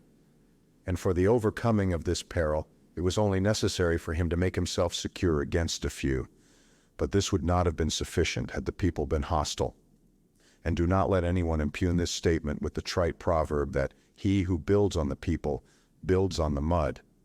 For this is true when a private citizen makes a foundation there, and persuades himself that the people will free him when he is oppressed by his enemies or by the magistrates, wherein he would find himself very often deceived, as happened to the Gracchi in Rome and to Messer Giorgio Scaletta in Florence. but granted a prince who has established himself as above, who can command, and is a man of courage, undismayed in adversity, who does not fail in other qualifications, and who, by his resolution and energy, keeps the whole people encouraged. Such a one will never find himself deceived in them, and it will be shown that he has laid his foundations well. Nabis, tyrant of Sparta, conquered by the Romans under Flamininus in 195 BC, killed 192 BC Sequentius, Messer Giorgio Scali. This event is to be found in Machiavelli's Florentine History, Book the 3. These principalities are liable to danger when they are passing from the civil to the absolute order of government, for such princes either rule personally or through magistrates. In the latter case, their government is weaker and more insecure, because it rests entirely on the good will of those citizens who are raised to the magistracy, and who, especially in troubled times, can destroy the government with great ease, either by intrigue or open defiance. And the prince has not the chance amid tumults to exercise absolute authority, because the citizens and subjects, accustomed to receive orders from magistrates, are not of a mind to obey him amid these confusions. And there will always be in doubtful times a scarcity of men whom he can trust. For such a prince cannot rely upon what he observes in quiet times, when citizens have need of the state, because then everyone agrees with him. They all promise, and when death is far distant, they all wish to die for him. But in troubled times, when the state has need of its citizens, then he finds but few. And so much the more is this experiment dangerous, inasmuch as it can only be tried once. Therefore a wise prince ought to adopt such a course that his citizens will always in every sort and kind of circumstance have need of the state and of him, and then he will always find them faithful. Chapter 10 concerning the way in which the strength of all principalities ought to be measured. It is necessary to consider another point in examining the character of these principalities. That is, whether a prince has such power that, in case of need, he can support himself with his own resources, or whether he has always need of the assistance of others. And to make this quite clear, I say that I consider those who are able to support themselves by their own resources, who can, either by abundance of men or money, raise a sufficient army to join battle against anyone who comes to attack them. And I consider those always to have need of others who cannot show themselves against the enemy in the field, but are forced to defend themselves by sheltering behind walls. The first case has been discussed, but we will speak of it again should it recur. In the second case, one can say nothing, except to encourage such princes to provision and fortify their towns, and not on any account to defend the country. And whoever shall fortify his town well, and shall have managed the other concerns of his subjects in the way stated above, and to be often repeated, will never be attacked without great caution, for men are always adverse to enterprises where difficulties can be seen, and it will be seen not to be an easy thing to attack one who has his town well fortified, and is not hated by his people. The cities of Germany are absolutely free. They own but little country around them, and they yield obedience to the emperor when it suits them, nor do they fear this or any other power they may have near them, because they are fortified in such a way that everyone thinks the taking of them by assault would be tedious and difficult. Seeing they have proper ditches and walls, they have sufficient artillery, and they always keep in public depots enough for 1 year's eating, drinking, and firing. And beyond this, to keep the people quiet and without loss to the state, they always have the means of giving work to the community in those labors that are the life and strength of the city, and on the pursuit of which the people are supported. They also hold military exercises in repute, and moreover have many ordinances to uphold them. Therefore, a prince who has a strong city, and had not made himself odious, will not be attacked, or if anyone should attack, he will only be driven off with disgrace. Again, because that the affairs of this world are so changeable, it is almost impossible to keep an army a whole year in the field without being interfered with. And whoever should reply, if the people have property outside the city and see it burnt, they will not remain patient, and the long siege and self-interest will make them forget their prince. To this I answer that a powerful and courageous prince will overcome all such difficulties, by giving at one time hope to his subjects that the evil will not be for long, at another time fear of the cruelty of the enemy, then preserving himself adroitly from those subjects who seemed to him to be too bold. Further, the enemy would naturally, on his arrival, at once burn and ruin the country at the time when the spirits of the people are still hot and ready for the defense, and therefore so much the less ought the prince to hesitate. Because after a time, when spirits have cooled, the damage is already done, the ills are incurred, and there is no longer any remedy, and therefore they are so much the more ready to unite with their prince, he appearing to be under obligations to them now that their houses have been burnt and their possessions ruined in his defense. For it is the nature of men to be bound by the benefits they confer as much as by those they receive. Therefore, if everything is well considered, it will not be difficult for a wise prince to keep the minds of his citizens steadfast from first to last, when he does not fail to support and defend them. Chapter 12. Concerning ecclesiastical principalities.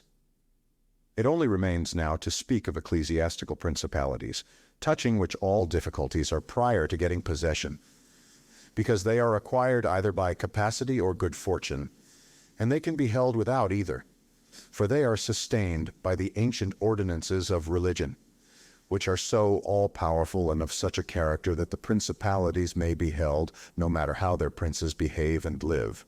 These princes alone have states and do not defend them, and they have subjects and do not rule them. And the states, although unguarded, are not taken from them, and the subjects, although not ruled, do not care, and they have neither the desire nor the ability to alienate themselves. Such principalities only are secure and happy. But being upheld by powers to which the human mind cannot reach, I shall speak no more of them, because being exalted and maintained by God, it would be the act of a presumptuous and rash man to discuss them. Nevertheless, if anyone should ask of me, how comes it that the Church has attained such greatness in temporal power, seeing that from Alexander backwards the Italian potentates, not only those who have been called potentates, but every baron and lord, though the smallest, have valued the temporal power very slightly, yet now a king of France trembles before it, and it has been able to drive him from Italy and to ruin the Venetians. Although this may be very manifest, it does not appear to me superfluous to recall it in some measure to memory. Before Charles, King of France, passed into Italy, this country was under the dominion of the Pope, the Venetians, the King of Naples, the Duke of Milan, and the Florentines. These potentates had two principal anxieties. The one, that no foreigner should enter Italy under arms. The other, that none of themselves should seize more territory. Those about whom there was the most anxiety were the Pope and the Venetians. To restrain the Venetians, the union of all the others was necessary, as it was for the defense of Ferrara, and to keep down the Pope they made use of the barons of Rome, who, being divided into two factions, Orsini and Colonnesi, had always a pretext for disorder, and, standing with arms in their hands under the eyes of the pontiff, kept the pontificate weak and powerless. And although there might arise sometimes a courageous pope, such as Sixtus, yet neither fortune nor wisdom could rid him of these annoyances. And the short life of a pope is also a cause of weakness. For in the 10 years, which is the average life of a pope, he can with difficulty lower one of the factions. And if, so to speak, one people should almost destroy the Colonnesi, another would arise hostile to the Orsini, who would support their opponents, and yet would not have time to ruin the Orsini. This was the reason why the temporal powers of the Pope were little esteemed in Italy. Charles VIII invaded Italy in 1494.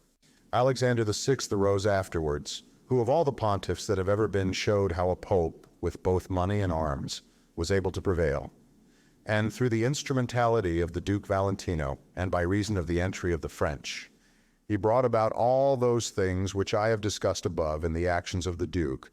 And although his intention was not to aggrandize the Church, but the Duke, nevertheless, what he did contributed to the greatness of the Church, which, after his death and the ruin of the Duke, became the heir to all his labors. Pope Julius came afterwards and found the Church strong, possessing all the Romagna, the barons of Rome, reduced to impotence, and through the chastisements of Alexander, the factions wiped out. He also found the way open to accumulate money in a manner such as had never been practiced before Alexander's time. Such things Julius not only followed, but improved upon, and he intended to gain Bologna, to ruin the Venetians, and to drive the French out of Italy. All of these enterprises prospered with him, and so much the more to his credit, inasmuch as he did everything to strengthen the church and not any private person. He kept also the Orsini and Colonnesi factions within the bounds in which he found them, and although there was among them some mind to make disturbance, nevertheless he held two things firm: the one, the greatness of the church with which he terrified them, and the other, not allowing them to have their own cardinals, who caused the disorders among them. For whenever these factions have their cardinals, they do not remain quiet for long, because cardinals fostered the factions in Rome and out of it, and the barons are compelled to support them. And thus from the ambitions of prelates arise disorders and tumults among the barons. For these reasons His Holiness Pope Leo found the pontificate most powerful, and it is to be hoped that if others made it great in arms, he will make it still greater and more venerated by his goodness and infinite other virtues. Pope Leo X was the Cardinal de Medici, chapter 13. How many kinds of soldiery there are, and concerning mercenaries. Having discoursed particularly on the characteristics of such principalities as in the beginning I proposed to discuss, and having considered in some degree the causes of their being good or bad, and having shown the methods by which many have sought to acquire them and to hold them, it now remains for me to discuss generally the means of offense and defense which belong to each of them. We have seen above how necessary it is for a prince to have his foundations well laid, otherwise it follows of necessity he will go to ruin. The chief foundations of all states, new as well as old or composite, are good laws and good arms. And as there cannot be good laws where the state is not well armed, it follows that where they are well armed, they have good laws. I shall leave the laws out of the discussion and shall speak of the arms. I say, therefore, that the arms with which a prince defends his state are either his own, or they are mercenaries, auxiliaries, or mixed. Mercenaries and auxiliaries are useless and dangerous, and if one holds his state based on these arms, he will stand neither firm nor safe, for they are disunited, ambitious, and without discipline, unfaithful, valiant before friends, cowardly before enemies. They have neither the fear of God nor fidelity to men, and destruction is deferred only so long as the attack is, for in peace one is robbed by them, and in war by the enemy. The fact is they have no other attraction or reason for keeping the field than a trifle of stipend, which is not sufficient to make them willing to die for you. They are ready enough to be your soldiers, whilst you do not make war. But if war comes, they take themselves off or run from the foe, which I should have little trouble to prove, for the ruin of Italy has been caused by nothing else than by resting all her hopes for many years on mercenaries, and although they formerly made some display, and appeared valiant amongst themselves, yet when the foreigners came, they showed what they were. Thus it was that Charles, King of France, was allowed to seize Italy with chalk in hand. And he who told us that our sins were the cause of it told the truth. But they were not the sins he imagined, but those which I have related, and as they were the sins of princes, it is the princes who have also suffered the penalty. 1. With chalk in hand, col gesso. This is one of the bon mots of Alexander VI, and refers to the ease with which Charles VIII seized Italy, implying that it was only necessary for him to send his quartermasters to chalk up the billets for his soldiers to conquer the country. Cf. The History of Henry VII by Lord Bacon. King Charles had conquered the realm of Naples and lost it again in a kind of a felicity of a dream. He passed the whole length of Italy without resistance, so that it was true what Pope Alexander was wont to say, that the Frenchmen came into Italy with chalk in their hands to mark up their lodgings rather than with swords to fight. I wish to demonstrate further the infelicity of these arms. The mercenary captains are either capable men or they are not. If they are, you cannot trust them, because they always aspire to their own greatness, either by oppressing you, who are their master, or others, contrary to your intentions.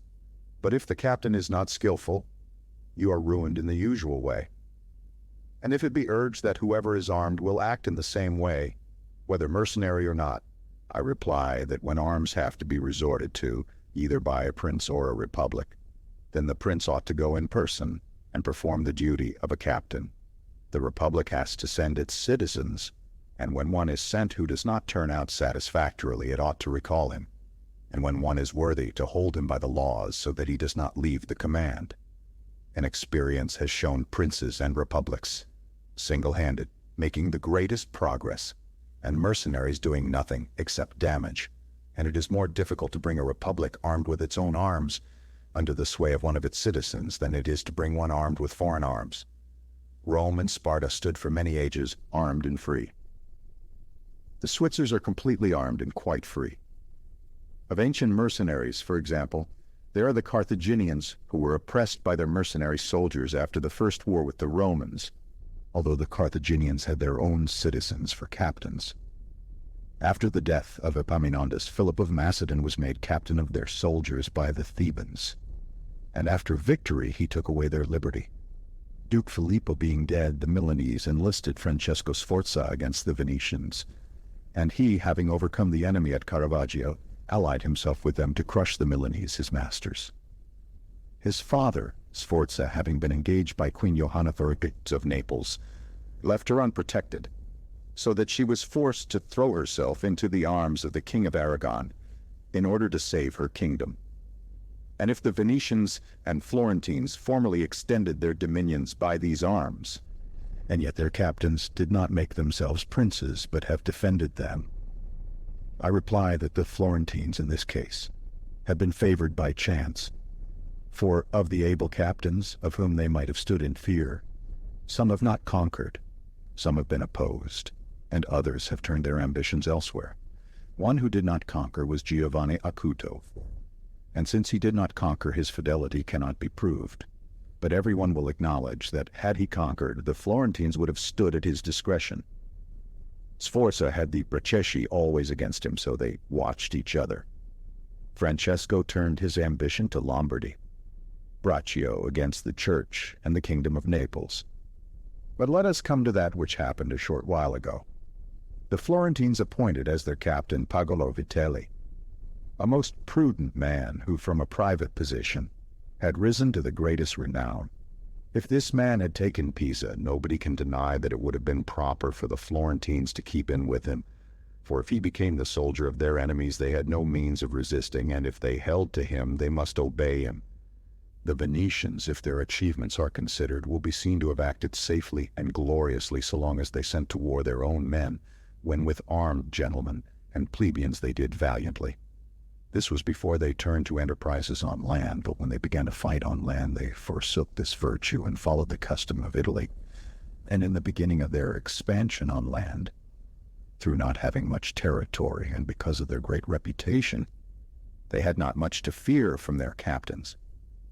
But when they expanded, as under Carmignola, they had a taste of this mistake, for, having found him a most valiant man, they beat the Duke of Milan under his leadership. And, on the other hand, knowing how lukewarm he was in the war, they feared they would no longer conquer under him, and for this reason they were not willing, nor were they able to let him go. And so, not to lose again that which they had acquired, they were compelled, in order to secure themselves, to murder him. They had afterwards for their captains Bartolomeo da Bergamo, Roberto da San Severino, the Count of Bitigliano, 6 and the like, under whom they had to dread loss and not gain, as happened afterwards at Vela, 7th, where in one battle they lost that which in 800 years they had acquired with so much trouble. Because from such arms conquests come but slowly, long delayed and inconsiderable, but the losses sudden and portentous.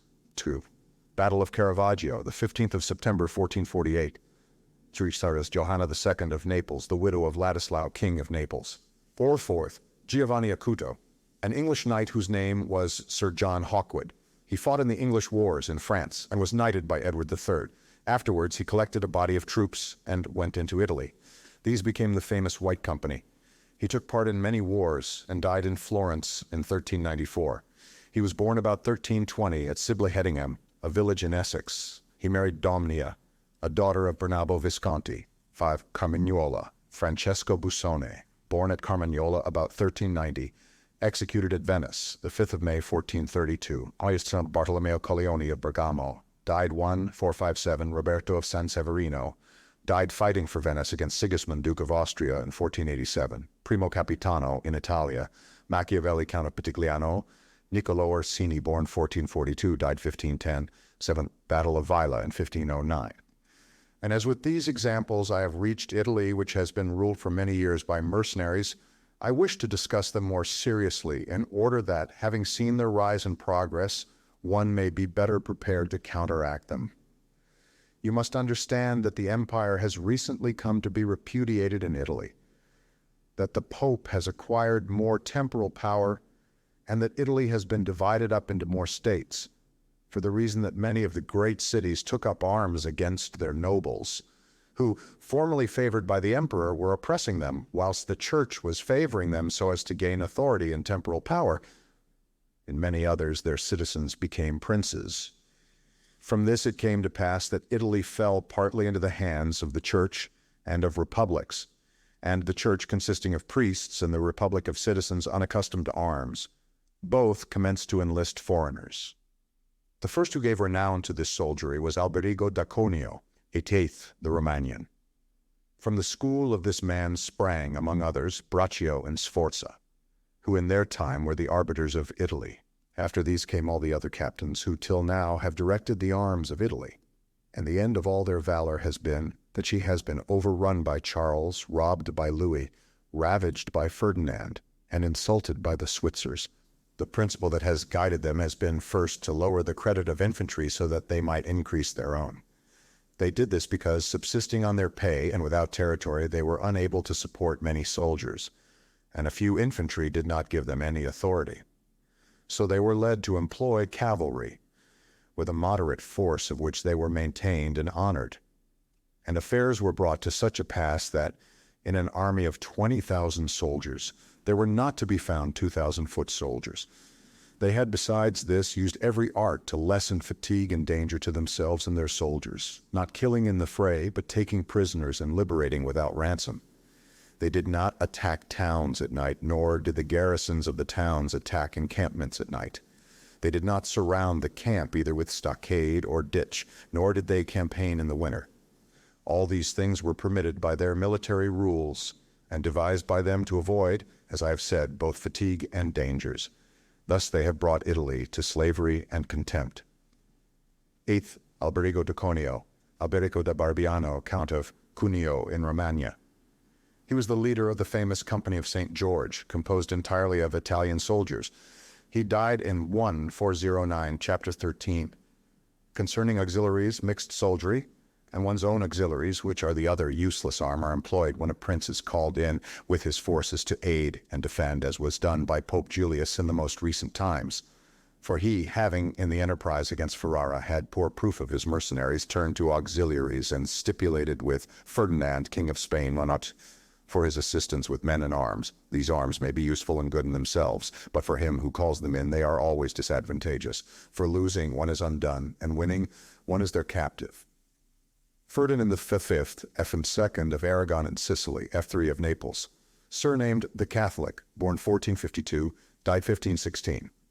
And although ancient histories may be full of examples, I do not wish to leave this recent one of Pope Julius II, the peril of which cannot fail to be perceived. For he, wishing to get Ferrara, threw himself entirely into the hands of the foreigner.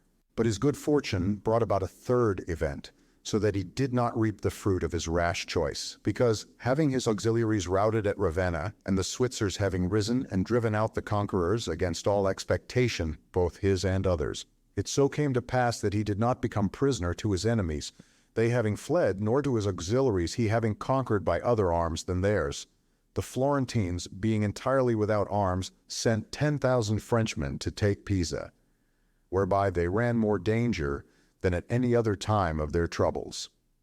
The Emperor of Constantinople, Habitan, to oppose his neighbors, sent 10,000 Turks into Greece, who, on the war being finished, were not willing to quit. This was the beginning of the servitude of Greece to the infidels. Joannes Cantacuzenus, born 1300, died 1383.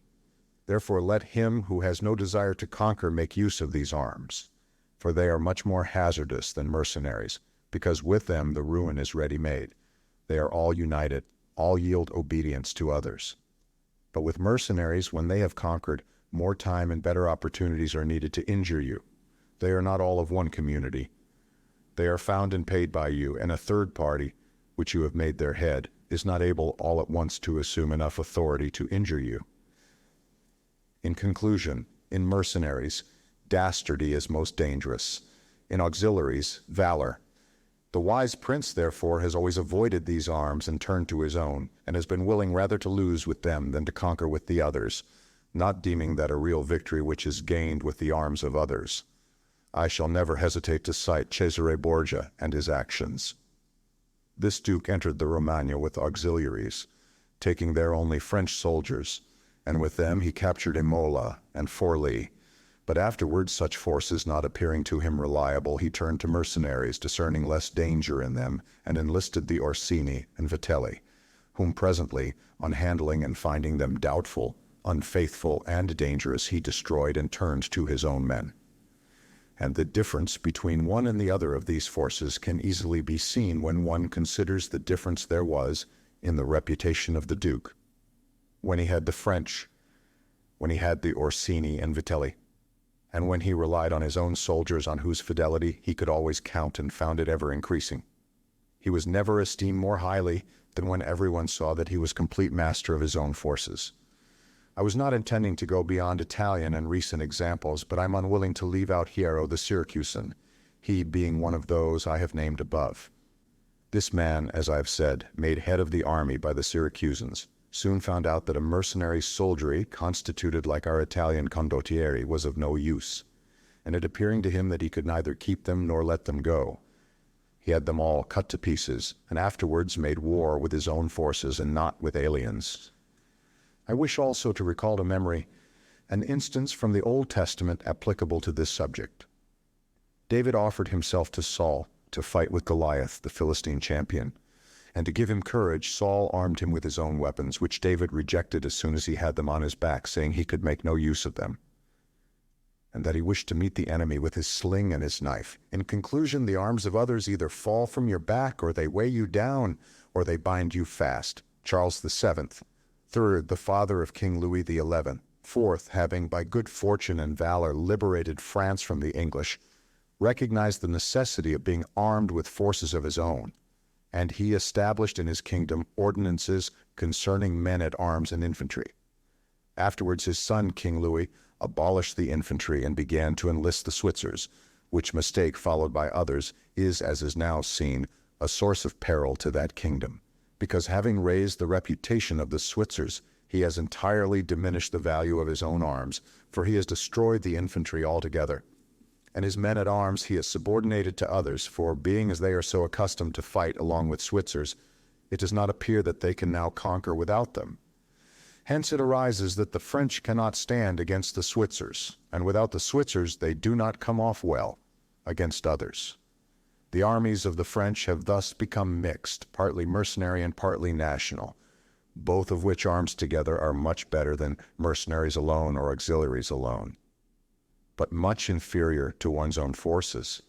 And this example proves it, for the kingdom of France would be unconquerable if the ordinance of Charles had been enlarged or maintained. 3. Charles VII of France, surnamed the Victorious, born 1403, died 1461.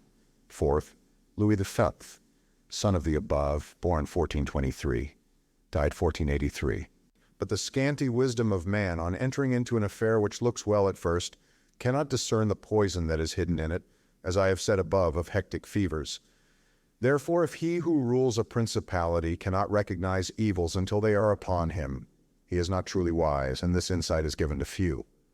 And if the first disaster to the Roman Empire should be examined, it will be found to have commenced only with the enlisting of the Goths, because from that time the vigor of the Roman Empire began to decline, and all that valor which had raised it passed away to others.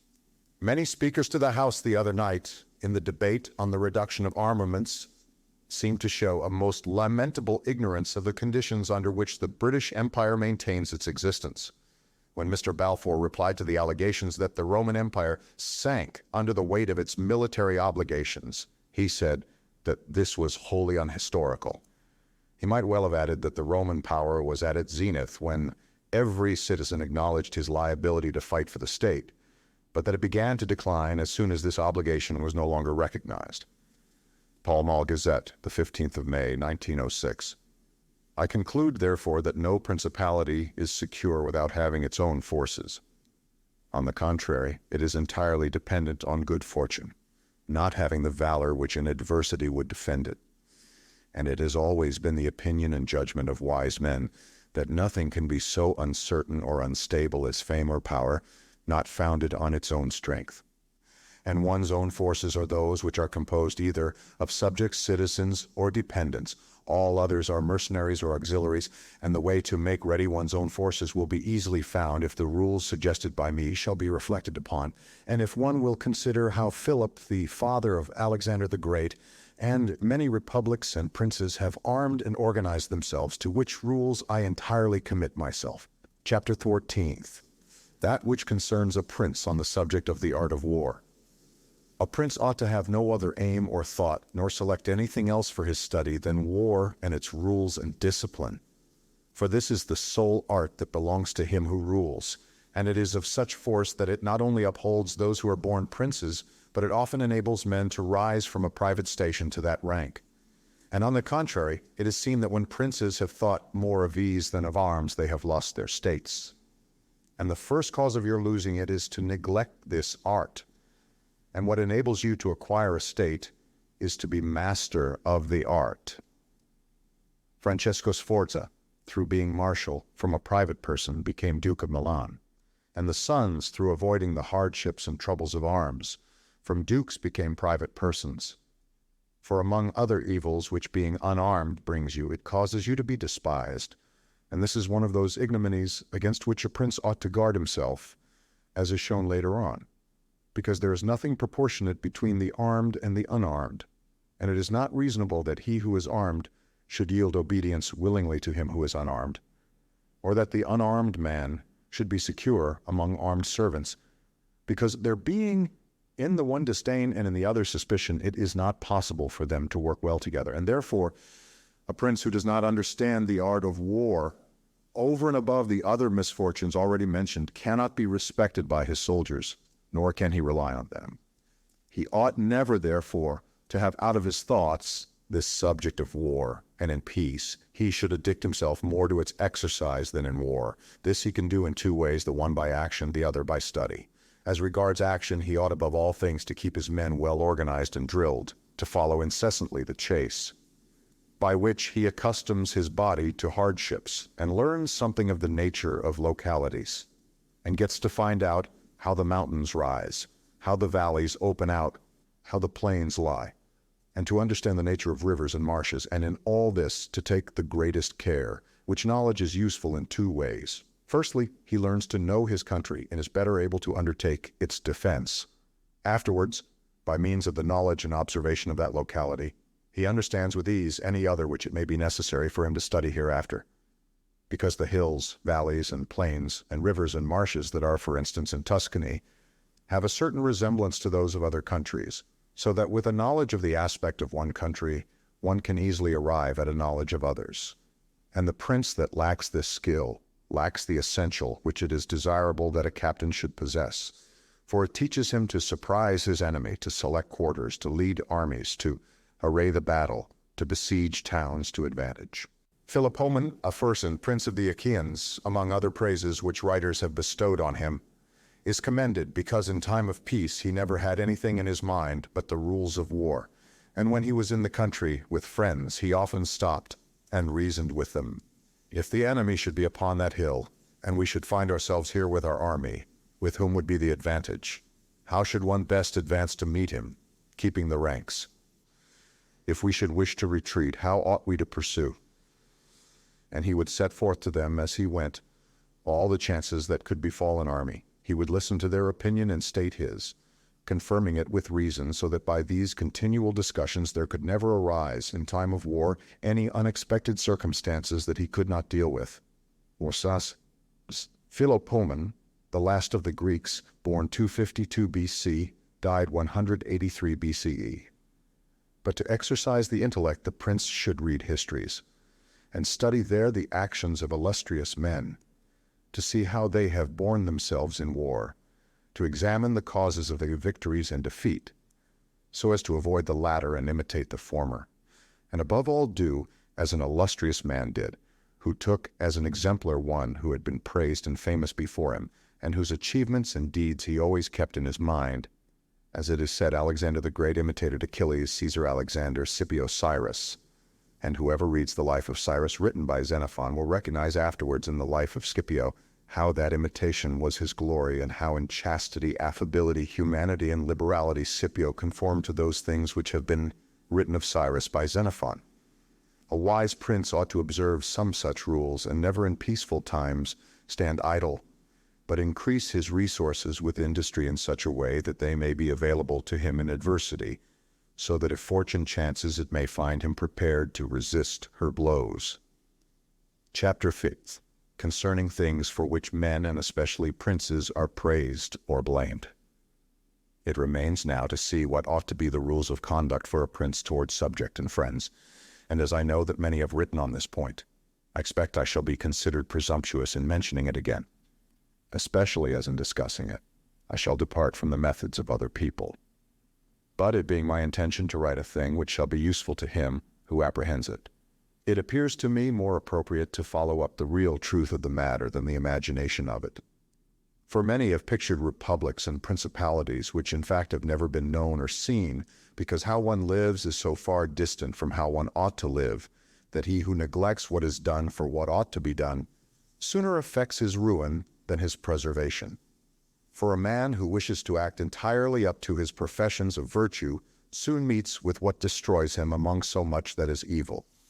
Hence it is necessary for a prince wishing to hold his own to know how to do wrong, and to make use of it or not according to necessity.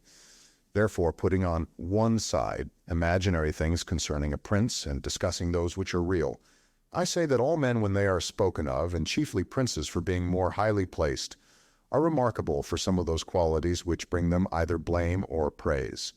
And thus it is that one is reputed liberal, another miserly, using a Tuscan term, because an avaricious person in our language is still he who desires to possess by robbery, whilst we call one miserly who deprives himself too much of the use of his own.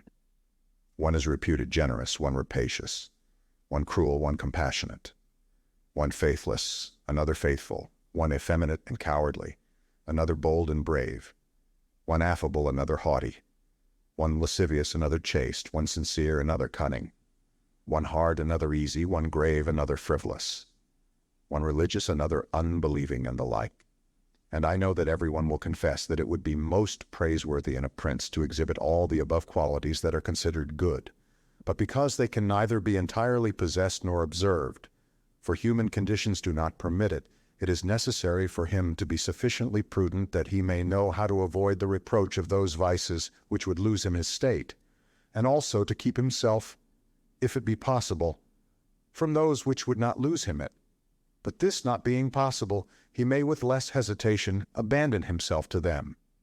And again, he need not make himself uneasy at incurring a reproach for those vices without which the state can only be saved with difficulty, for if everything is considered carefully, it will be found that something which looks like virtue, if followed, would be his ruin, while something else which looks like vice yet followed brings him security and prosperity. Chapter 13. Concerning liberality and meanness. Commencing then with the first of the above-named characteristics, I say that it would be well to be reputed liberal. Nevertheless, liberality exercised in a way that does not bring you the reputation for it injures you. For if one exercises it honestly and as it should be exercised, it may not become known, and you will not avoid the reproach of its opposite. Therefore, anyone wishing to maintain among men the name of liberal is obliged to avoid no attribute of magnificence, so that a prince thus inclined will consume in such acts all his property, and will be compelled in the end, if he wish to maintain the name of liberal, to unduly weigh down his people and tax them and do everything he can to get money. This will soon make him odious to his subjects, and becoming poor, he will be little valued by anyone. Thus, with his liberality, having offended many and rewarded few, he is affected by the very first trouble and imperiled by whatever may be the first danger. Recognizing this himself and wishing to draw back from it, he runs at once into the reproach of being miserly. Therefore, a prince, not being able to exercise this virtue of liberality in such a way that it is recognized, except to his cost if he is wise, he ought not to fear the reputation of being mean, for in time he will come to be more considered than if liberal, seeing that with his economy his revenues are enough, that he can defend himself against all attacks and is able to engage in enterprises without burdening his people. Thus it comes to pass that he exercises liberality towards all from whom he does not take, who are numberless, and meanness towards those to whom he does not give, who are few. We have not seen great things done in our time except by those who have been considered mean. The rest have failed. Pope Julius II was assisted in reaching the papacy by a reputation for liberality, yet he did not strive afterwards to keep it up when he made war on the King of France. And he made many wars without imposing any extraordinary tax on his subjects, for he supplied his additional expenses out of his long thriftiness. The present King of Spain would not have undertaken or conquered in so many enterprises if he had been reputed liberal. A prince, therefore, provided that he is not to rob his subjects, that he can defend himself, that he does not become poor and abject, that he is not forced to become rapacious, ought to hold of little account a reputation for being mean, for it is one of those vices which will enable him to govern. And if anyone should say, Caesar obtained empire by liberality, and many others have reached the highest positions by having been liberal and by being considered so, I answer, either you are a prince in fact, or in a way to become one. In the first case, this liberality is dangerous. In the second, it is very necessary to be considered liberal, and Caesar was one of those who wished to become preeminent in Rome. But if he had survived after becoming so, and had not moderated his expenses, he would have destroyed his government. And if anyone should reply, many have been princes and have done great things with armies who have been considered very liberal, I reply, either a prince spends that which is his own or his subjects, or else that of others. In the first case he ought to be sparing.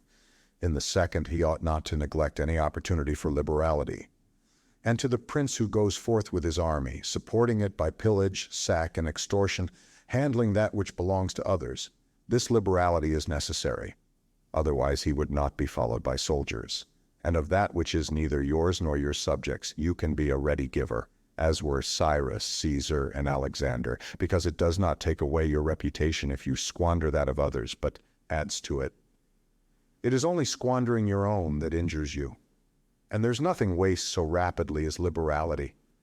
For even whilst you exercise it, you lose the power to do so, and so become either poor or despised, or else, in avoiding poverty, rapacious and hated. And a prince should guard himself, above all things, against being despised and hated, and liberality leads you to both.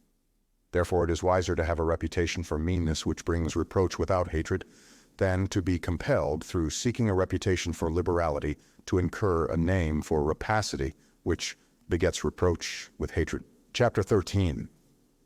Concerning cruelty and clemency, and whether it is better to be loved than feared. Coming now to the other qualities mentioned above, I say that every prince ought to desire to be considered clement, and not cruel.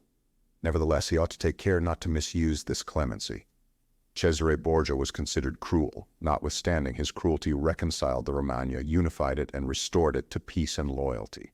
And if this be rightly considered, he will be seen to have been much more merciful than the Florentine people, who, to avoid a reputation for cruelty, permitted Pistoia to be destroyed.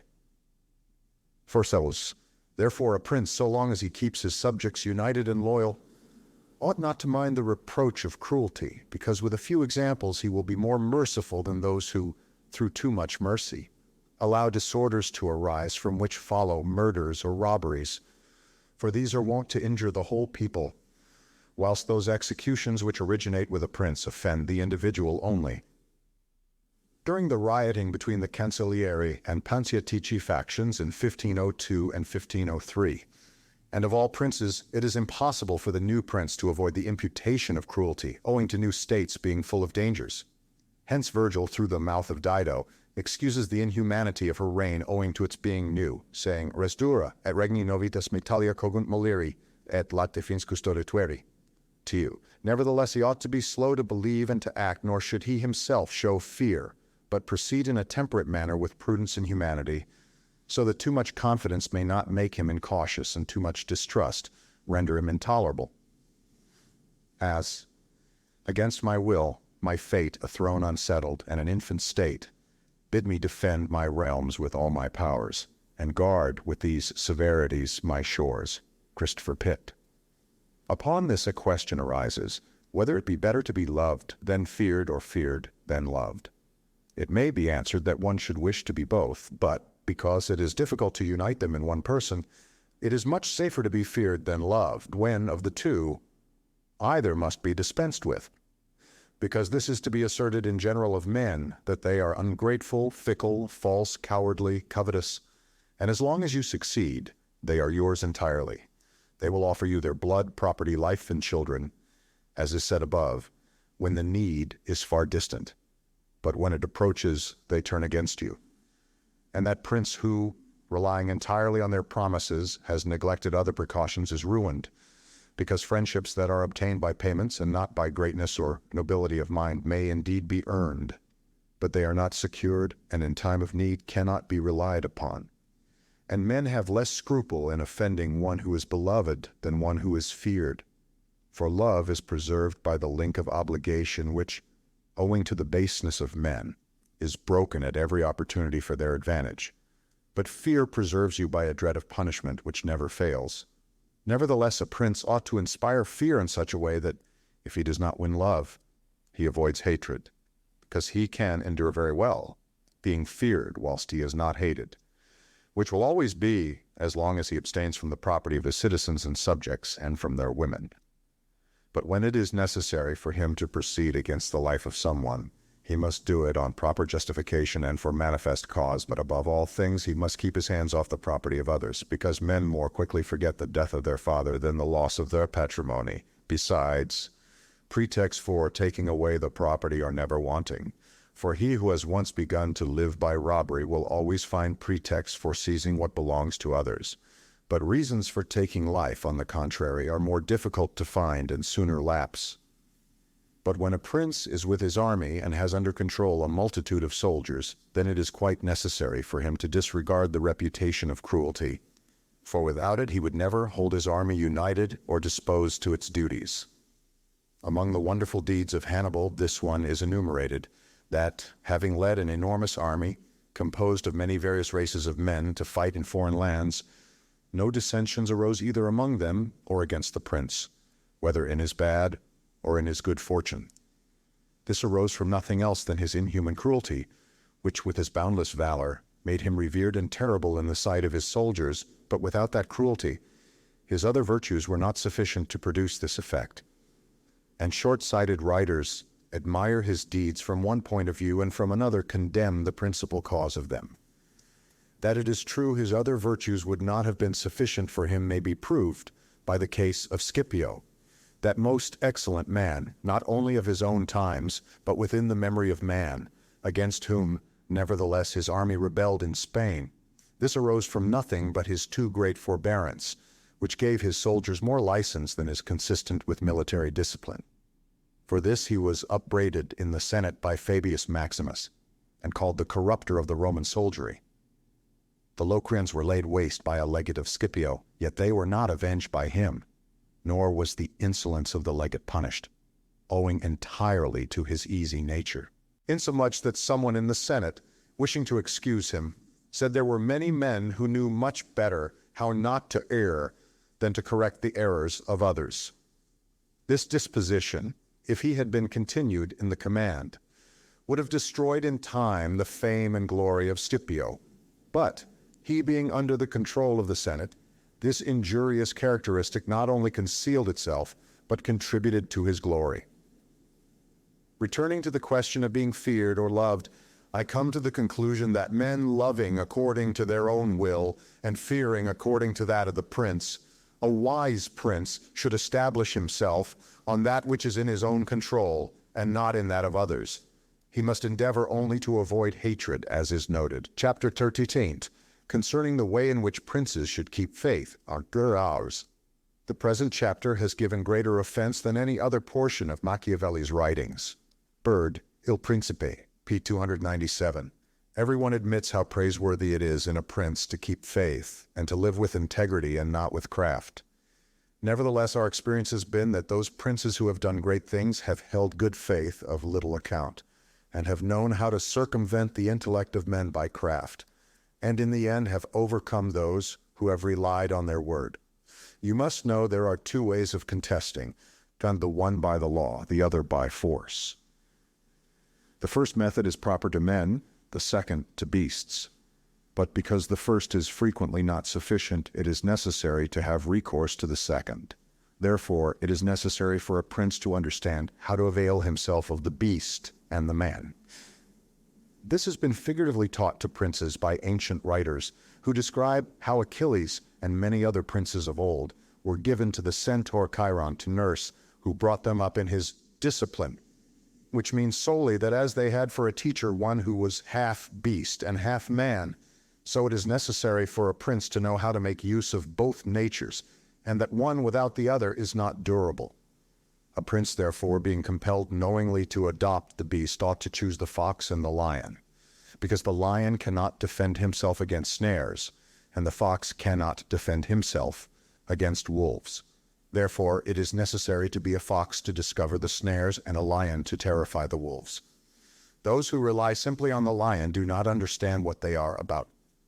Therefore, a wise lord cannot nor ought he to keep faith when such observance may be turned against him, and when the reasons that caused him to pledge it exist no longer. If men were entirely good, this precept would not hold. But because they are bad, and will not keep faith with you, you too are not bound to observe it with them, nor will there ever be wanting to a prince legitimate reasons to excuse this non-observance. Of this endless modern examples could be given, showing how many treaties and engagements have been made void and of no effect through the faithlessness of princes, and he who has known best how to employ the fox has succeeded best. Contesting, i.e., striving for mastery. Mr. Bird points out that this passage is imitated directly from Cicero's De Officiis, namcum sintur genera dissertandi, unum per dissertationem, alterum per vim, cumque illud proprium sit hominis, hoc belluarum, confugiendum est ad posterius, si uti non licet superiore. But it is necessary to know well how to disguise this characteristic, and to be a great pretender and dissembler. And men are so simple and so subject to present necessities that he who seeks to deceive will always find someone who will allow himself to be deceived. One recent example I cannot pass over in silence. Alexander VI did nothing else but deceive men, nor ever thought of doing otherwise, and he always found victims. For there never was a man who had greater power in asserting, or who with greater oaths would affirm a thing, yet would observe it less. Nevertheless, his deceits always succeeded according to his wishes, because he well understood this side of mankind. Non dimenco sempre gilli succederano gli inganni ad votum. The words ad votum are omitted in the Testina edition, 1550. Alexander never did what he said. Cesare never said what he did. Italian proverb. Therefore, it is unnecessary for a prince to have all the good qualities I have enumerated, but it is very necessary to appear to have them. And I shall dare to say this also, that to have them and always to observe them is injurious, and that to appear to have them is useful. To appear merciful, faithful, humane, religious, upright, and to be so, but with a mind so framed that should you require not to be so, you may be able and know how to change to the opposite. And you have to understand this, that a prince, especially a new one, cannot observe all those things for which men are esteemed, being often forced, in order to maintain the state, to act contrary to fidelity, forty of friendship, humanity, and religion. Therefore, it is necessary for him to have a mind ready to turn itself accordingly as the winds and variations of fortune force it. Yet, as I have said above, not to diverge from the good, if he can avoid doing so, but if compelled, then to know how to set about it. Or for 4, contrary to fidelity, or faith, contro alla fede, and tutto fede, altogether faithful, in the next paragraph. It is noteworthy that these two phrases, contro alla fede and tutto fede, were omitted in the Testina edition, which was published with the sanction of the papal authorities. It may be that the meaning attached to the word fede was the faith, i.e. the Catholic creed, and not as rendered here, fidelity and faithful. Observe that the word religione was suffered to stand in the text of the Testina, being used to signify indifferently every shade of belief, as witnessed the religion, a phrase inevitably employed to designate the Huguenot heresy. South, in his sermon 9 p. 69, ed. 1843, comments on this passage as follows: "That great patron and coryphaeus of this tribe, Niccolo Machiavelli, laid down this for a master rule in his political scheme, that the show of religion was helpful to the politician, but the reality of it hurtful and pernicious. For this reason, a prince ought to take care that he never lets anything slip from his lips that is not replete with the above-named 5 qualities, that he may appear to him who sees and hears him altogether merciful, faithful, humane, upright, and religious. There is nothing more necessary to appear to have than this last quality, inasmuch as men judge generally more by the eye than by the hand, because it belongs to everybody to see you, to few to come in touch with you. Everyone sees what you appear to be. Few really know what you are, and those few dare not oppose themselves to the opinion of the many, who have the majesty of the state to defend them, and in the actions of all men, and especially of princes, which it is not prudent to challenge, one judges by the result. For that reason, let a prince have the credit of conquering and holding his state. The means will always be considered honest, and he will be praised by everybody, because the vulgar are always taken by what a thing seems to be and by what comes of it. And in the world there are only the vulgar, for the few find a place there only when the many have no ground to rest on. One prince of the present time, whom it is not well to name, never preaches anything else but peace and good faith, and to both he is most hostile, and either, if he had kept it, would have deprived him of reputation and kingdom many a time." That's Ferdinand of Aragon. When Machiavelli was writing The Prince, it would have been clearly impossible to mention Ferdinand's name here without giving offense. Birds o Principe, Pia 308, chapter 10th, that one should avoid being despised and hated. Now, concerning the characteristics of which mention is made above, I have spoken of the more important ones. The others I wish to discuss briefly under this generality, that the prince must consider, as has been in part said before, how to avoid those things which will make him hated or contemptible. And as often as he shall have succeeded, he will have fulfilled his part, and he need not fear any danger and other reproaches. It makes him hated above all things, as I have said, to be rapacious, and to be a violator of the property and women of his subjects, from both of which he must abstain. And when neither their property nor their honor is touched, the majority of men live content, and he has only to contend with the ambition of a few, whom he can curb with ease in many ways. It makes him contemptible to be considered fickle, frivolous, effeminate, mean-spirited, irresolute, from all of which a prince should guard himself as from a rock. And he should endeavor to show in his actions greatness, courage, gravity, and fortitude. And in his private dealings with his subjects, let him show that his judgments are irrevocable, and maintain himself in such reputation that no one can hope either to deceive him or to get round him. That prince is highly esteemed who conveys this impression of himself, and he who is highly esteemed is not easily conspired against. For, provided it is well known that he is an excellent man and revered by his people, he can only be attacked with difficulty. For this reason, a prince ought to have 2 fears, one from within on account of his subjects, the other from without, on account of external powers. From the latter, he is defended by being well armed and having good allies, and if he is well armed, he will have good friends, and affairs will always remain quiet within when they are quiet without, unless they should have been already disturbed by conspiracy, and even should affairs outside be disturbed, if he has carried out his preparations and has lived, as I have said, as long as he does not despair, he will resist every attack, as I said Nabis the Spartan did. But concerning his subjects, when affairs outside are disturbed, he has only to fear that they will conspire secretly, from which a prince can easily secure himself by avoiding being hated and despised, and by keeping the people satisfied with him, which it is most necessary for him to accomplish, as I said above at length. And one of the most efficacious remedies that a prince can have against conspiracies is not to be hated and despised by the people, for he who conspires against a prince always expects to please them by his removal. But when the conspirator can only look forward to offending them, he will not have the courage to take such a course. For the difficulties that confront a conspirator are infinite, and as experience shows, many have been the conspiracies, but few have been successful, because he who conspires cannot act alone, nor can he take a companion except from those whom he believes to be malcontents. And as soon as you have opened your mind to a malcontent, you have given him the material with which to content himself, for by denouncing you he can look for every advantage.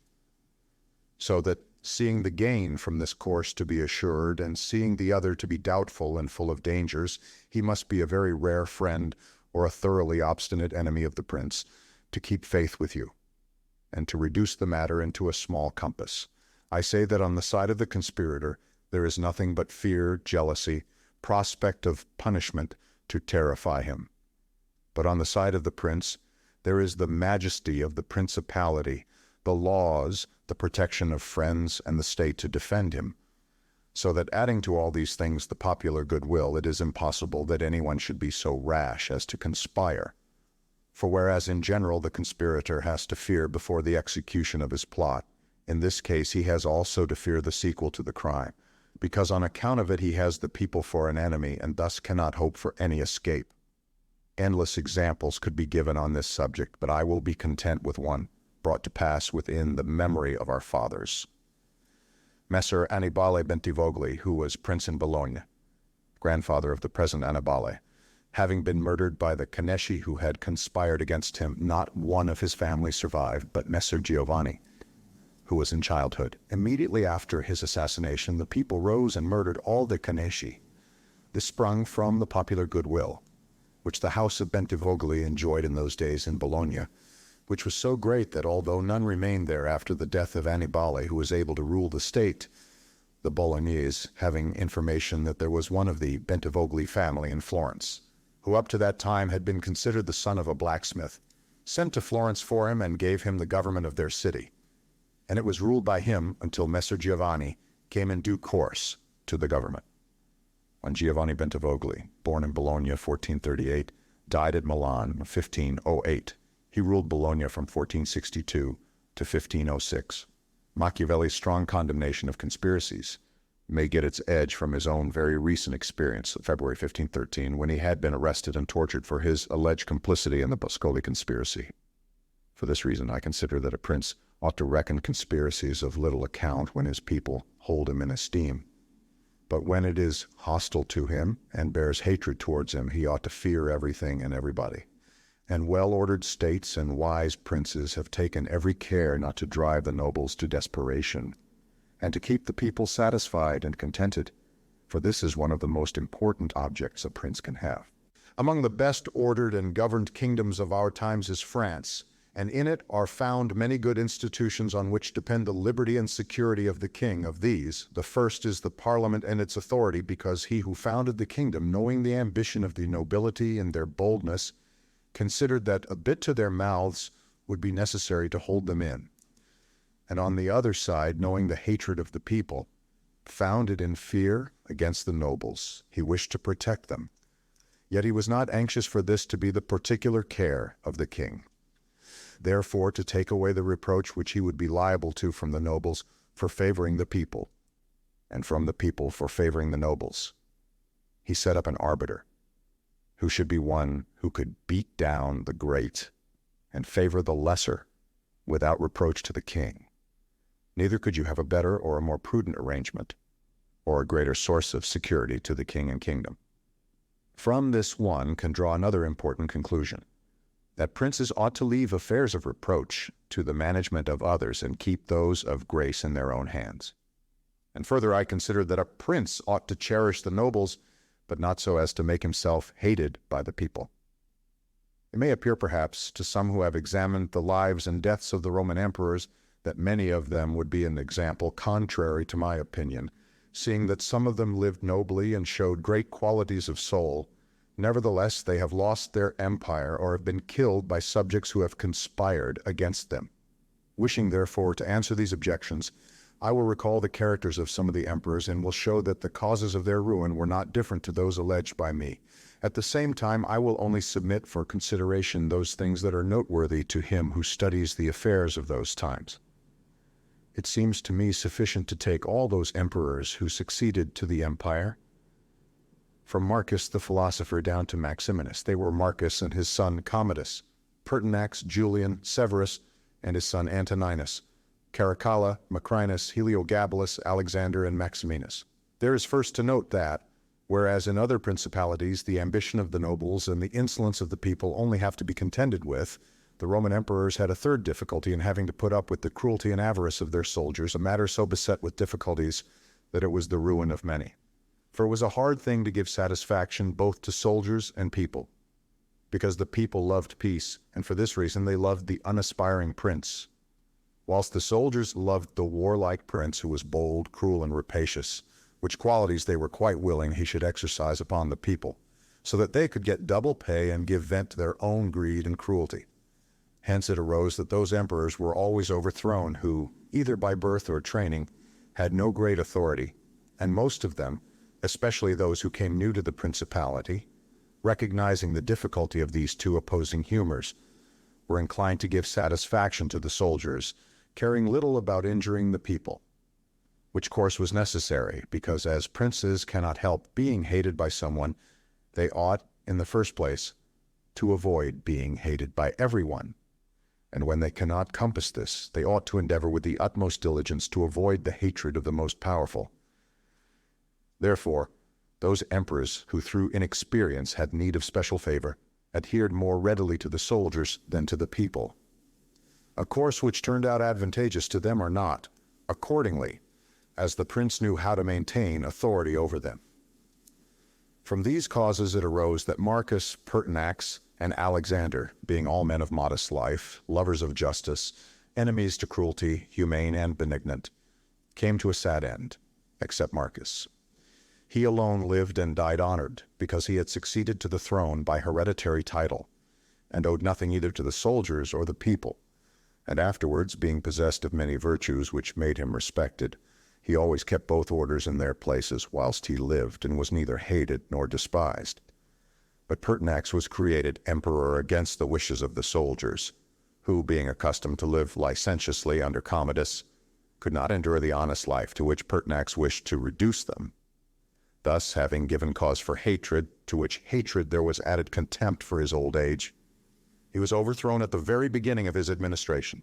And here it should be noted that hatred is acquired as much by good works as by bad ones. Therefore, as I said before, a prince wishing to keep his state is very often forced to do evil, for when that body is corrupt whom you think you have need of to maintain yourself, it may be either the people or the soldiers or the nobles, you have to submit to its humors and to gratify them, and then good works will do you harm. But let us come to Alexander, who was a man of such great goodness, that among the other praises which are accorded him is this, that in the 14 years he held the empire no one was ever put to death by him unjudged.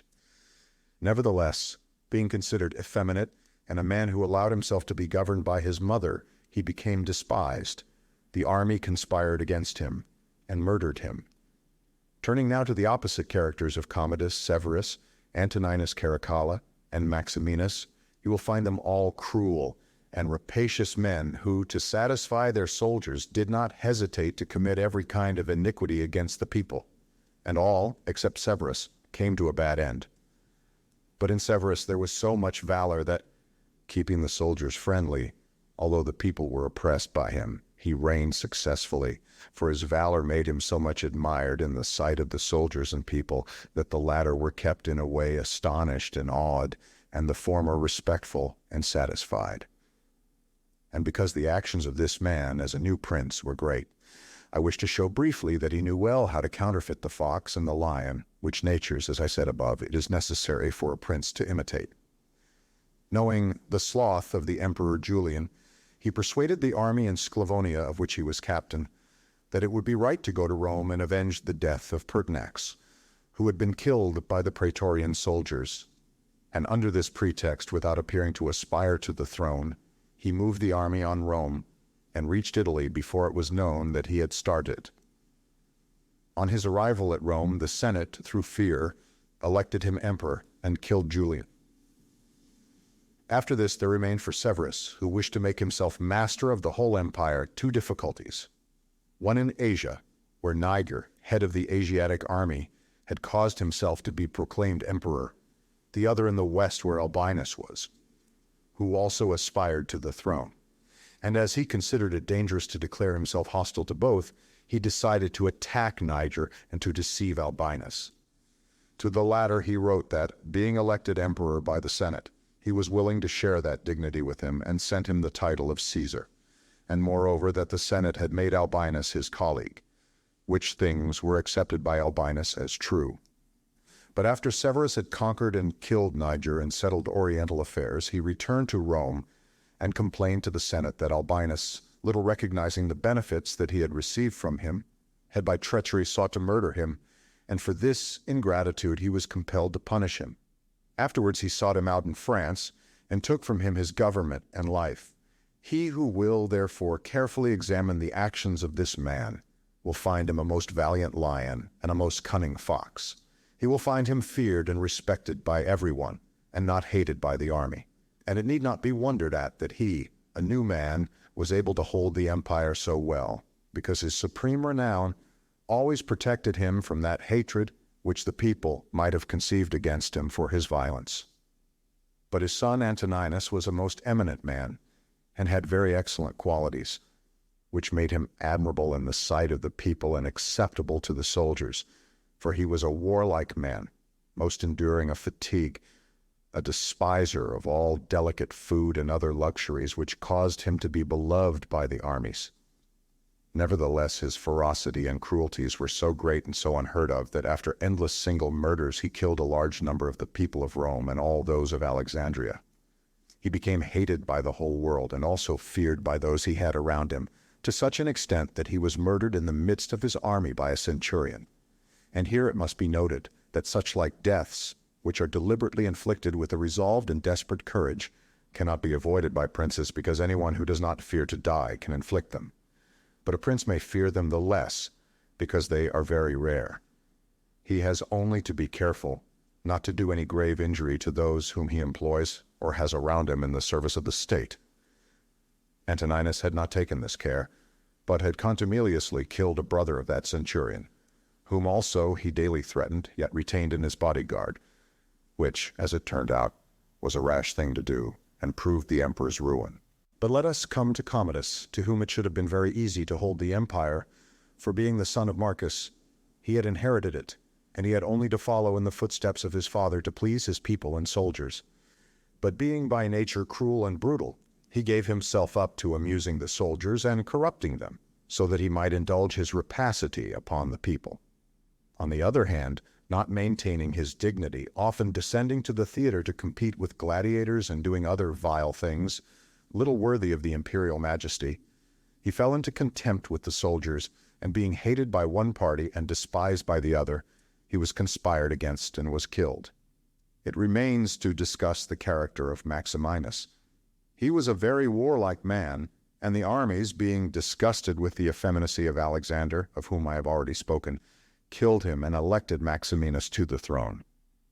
This he did not possess for long, for two things made him hated and despised, the one his having kept sheep in Thrace, which brought him into contempt, it being well known to all and considered a great indignity by everyone, and the other, his having at the accession to his dominions deferred going to Rome and taking possession of the imperial seat. He had also gained a reputation for the utmost ferocity by having, through his prefects in Rome and elsewhere in the empire, practiced many cruelties, so that the whole world was moved to anger at the meanness of his birth and to fear at his barbarity. First Africa rebelled, then the Senate with all the people of Rome and all Italy conspired against him, to which may be added his own army. This latter, besieging Aquileia and meeting with difficulties in taking it, were disgusted with his cruelties, and fearing him less when they found so many against him, murdered him. I do not wish to discuss Heliogabalus, Macrinus, or Julian, who being thoroughly contemptible were quickly wiped out. But I will bring this discourse to a conclusion by saying that princes in our times have this difficulty of giving inordinate satisfaction to their soldiers, in a far less degree, because notwithstanding one has to give them some indulgence, that is soon done. None of these princes have armies that are veterans in the governance and administration of provinces as were the armies of the Roman Empire. And whereas it was then more necessary to give satisfaction to the soldiers than to the people, it is now more necessary to all princes except the Turk and the Soldan to satisfy the people rather the soldiers, because the people are the more powerful.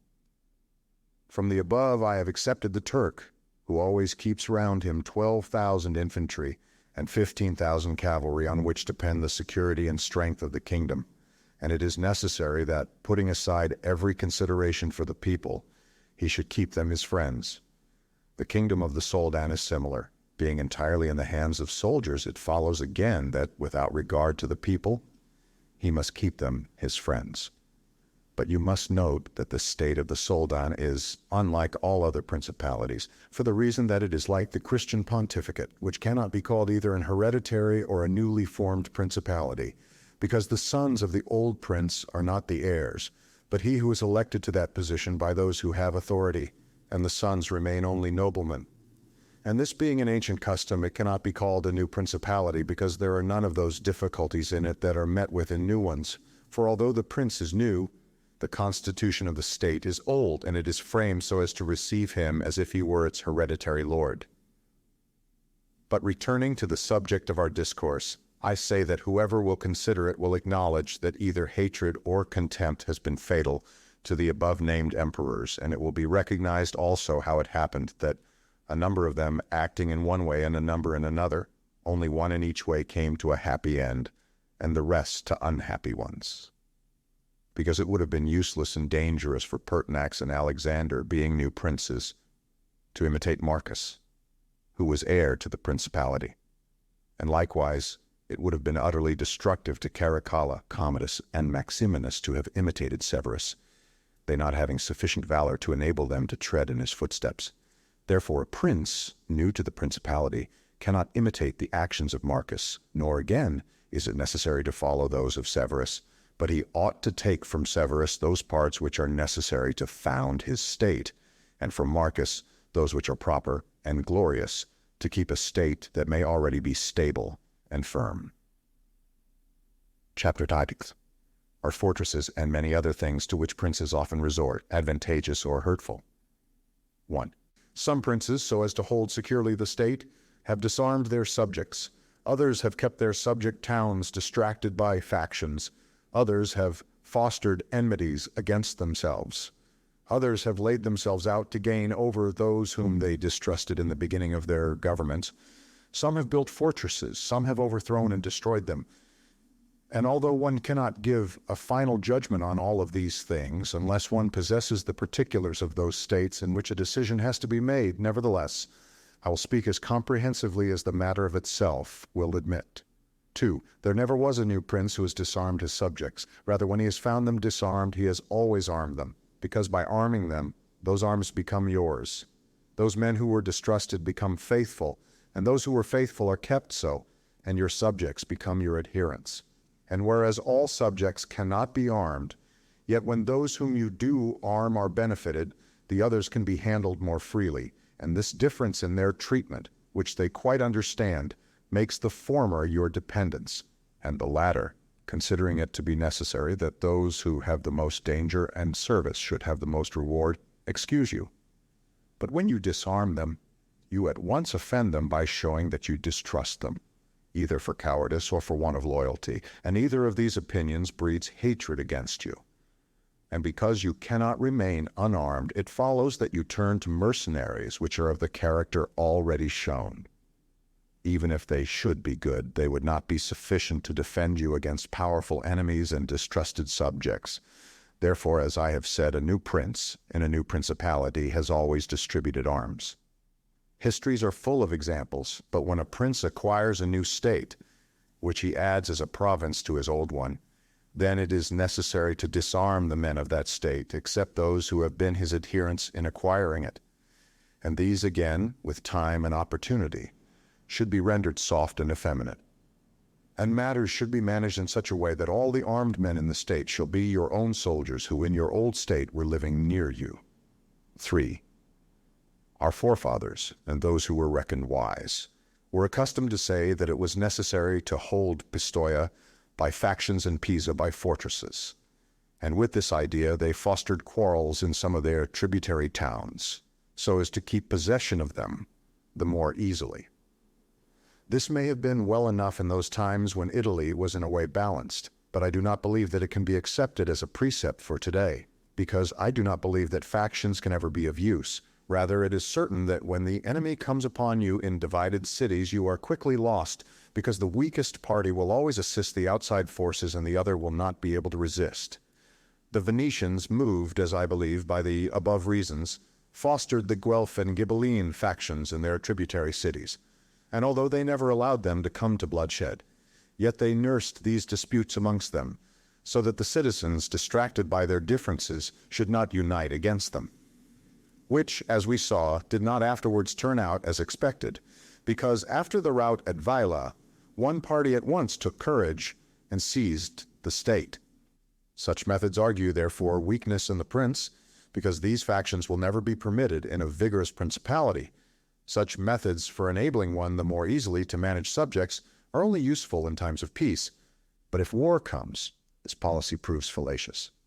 For, without doubt, princes become great when they overcome the difficulties and obstacles by which they are confronted, and therefore fortune, especially when she desires to make a new prince great, who has a greater necessity to earn renown than an hereditary one, causes enemies to arise and form designs against him, in order that he may have the opportunity of overcoming them, and by them to mount higher, as by a ladder which his enemies have raised. For this reason many consider that a wise prince, when he has the opportunity, ought with craft to foster some animosity against himself, so that having crushed it, his renown may rise higher. 5. Princes, especially new ones, have found more fidelity and assistance in those men who in the beginning of their rule were distrusted than among those who in the beginning were trusted. Pandolfo Petrucci, Prince of Siena, ruled his state more by those who had been distrusted than by others. But on this question one cannot speak generally, for it varies so much with the individual. I will only say this, that those men who at the commencement of a princedom have been hostile, if they are of a description to need assistance to support themselves, can always be gained over with the greatest ease, and they will be tightly held to serve the prince with fidelity, inasmuch as they know it to be very necessary for them to cancel by deeds the bad impression which he had formed of them. And thus the prince always extracts more profit from them than from those who, serving him in too much security, may neglect his affairs. And since the matter demands it, I must not fail to warn a prince, who by means of secret favors has acquired a new state, that he must well consider the reasons which induced those to favor him who did so. And if it be not a natural affection towards him, but only discontent with their government, then he will only keep them friendly with great trouble and difficulty, for it will be impossible to satisfy them. And weighing well the reasons for this in those examples which can be taken from ancient and modern affairs, we shall find that it is easier for the prince to make friends of those men who were contented under the former government and are therefore his enemies, than of those who, being discontented with it, were favorable to him and encouraged him to seize it. 6. It has been a custom with princes, in order to hold their states more securely, to build fortresses that may serve as a bridle and bit to those who might design to work against them, and as a place of refuge from a first attack. I praise this system because it has been made use of formerly, notwithstanding that Messer Niccolo Vitelli in our times has been seen to demolish 2 fortresses in Città di Castello, so that he might keep that state. Guido Ubaldo, Duke of Urbino, on returning to his dominion, whence he had been driven by Cesare Borgia, razed to the foundations all the fortresses in that province, and considered that without them it would be more difficult to lose it. The Bentivogli, returning to Bologna, came to a similar decision. Fortresses, therefore, are useful or not according to circumstances. If they do you good in one way, they injure you in another. And this question can be reasoned thus. The prince who has more to fear from the people than from foreigners ought to build fortresses, but he who has more to fear from foreigners than from the people ought to leave them alone. The castle of Milan, built by Francesco Sforza, has made, and will make, more trouble for the house of Sforza than any other disorder in the state. For this reason, the best possible fortress is not to be hated by the people because, although you may hold the fortresses, yet they will not save you if the people hate you, for there will never be wanting foreigners to assist a people who have taken arms against you. It has not been seen in our times that such fortresses have been of use to any prince, unless to the Countess of Forli, first when the Count Girolamo, her consort, was killed, for by that means she was able to withstand the popular attack and wait for assistance from Milan and thus recover her state. And the posture of affairs was such at that time that the foreigners could not assist the people.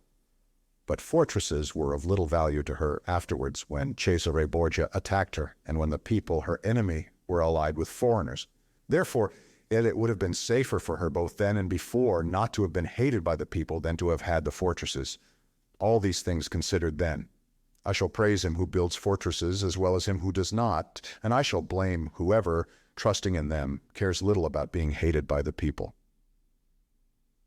Catherine Sforza, a daughter of Galazzo Sforza and Lucrezia Landriani, born 1463, died 1509.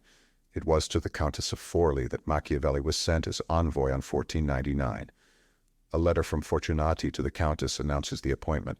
"I have been with the Signori," wrote Fortunati, "to learn whom they would send and when.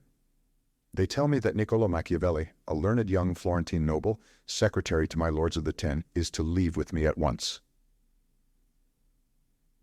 Chef. Catherine Sforza, by Count Pasolini, translated by P. Sylvester, 898, chapter Cognitive, How a Prince Should Conduct Himself so as to Gain Renown. Nothing makes a prince so much esteemed as great enterprises, and setting a fine example. We have in our time Ferdinand of Aragon, the present King of Spain. He can almost be called a new prince because he has risen by fame and glory from being an insignificant king to be the foremost king in Christendom, and if you will consider his deeds, you will find them all great and some of them extraordinary. In the beginning of his reign he attacked Granada, and this enterprise was the foundation of his dominions. He did this quietly at first and without any fear of hindrance, for he held the minds of the barons of Castile occupied in thinking of the war and not anticipating any innovations. Thus, they did not perceive that by these means he was acquiring power and authority over them. He was able with the money of the church and of the people to sustain his armies, and by that long war to lay the foundation for the military skill which has since distinguished him. Further, always using religion as a plea so as to undertake greater schemes, he devoted himself with pious cruelty to driving out and clearing his kingdom of the Moors. Nor could there be a more admirable example, nor one more rare. Under the same cloak he assailed Africa, he came down on Italy, he has finally attacked France, and thus his achievements and designs have always been great, and have kept the minds of his people in suspense and admiration, and occupied with the issue of them. And his actions have arisen in such a way, one out of the other, that men have never been given time to work steadily against him. Again, it much assists a prince to set unusual examples in internal affairs, similar to those which are related of Messer Bernabo da Milano, who, when he had the opportunity, by anyone in civil life doing some extraordinary thing, either good or bad, would take some method of rewarding or punishing him, which would be much spoken about. And a prince ought, above all things, always endeavor in every action to gain for himself the reputation of being a great and remarkable man. A prince is also respected when he is either a true friend or a downright enemy, that is to say, when, without any reservation, he declares himself in favor of one party against the other, which course will always be more advantageous than standing neutral, because if two of your powerful neighbors come to blows, they are of such a character that if one of them conquers, you have either to fear him or not. In either case, it will always be more advantageous for you to declare yourself and to make war strenuously. Because in the first case, if you do not declare yourself, you will invariably fall a prey to the conqueror, to the pleasure and satisfaction of him who has been conquered, and you will have no reasons to offer nor anything to protect or to shelter you, because he who conquers does not want doubtful friends who will not aid him in the time of trial, and he who loses will not harbor you because you did not willingly, sword in hand, court his fate. Antiochus went into Greece, being sent for by the Aetolians to drive out the Romans. He sent envoys to the Achaeans, who were friends of the Romans, exhorting them to remain neutral, and on the other hand, the Romans urged them to take up arms. This question came to be discussed in the Council of the Achaeans, where the legate of Antiochus urged them to stand neutral. To this the Roman legate answered, "As for that which has been said, that it is better and more advantageous for your state not to interfere in our war, nothing can be more erroneous, because by not interfering you will be left, without favor or consideration, the guerdon of the conqueror. Thus it will always happen that he who is not your friend will demand your neutrality, whilst he who is your friend will entreat you to declare yourself with arms. And irresolute princes, to avoid present dangers, generally follow the neutral path, and are generally ruined.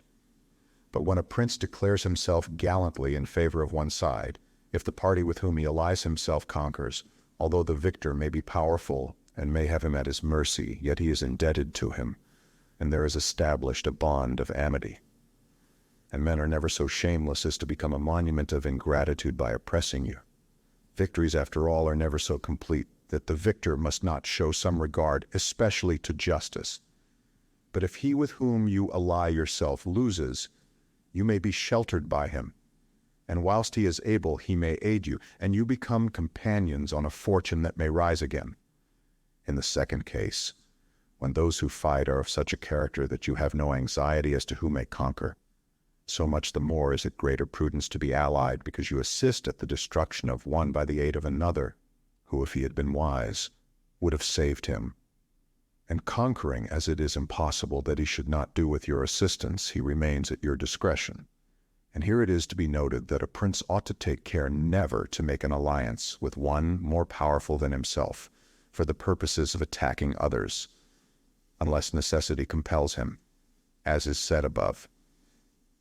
Because if he conquers, you are at his discretion, and princes ought to avoid as much as possible being at the discretion of anyone.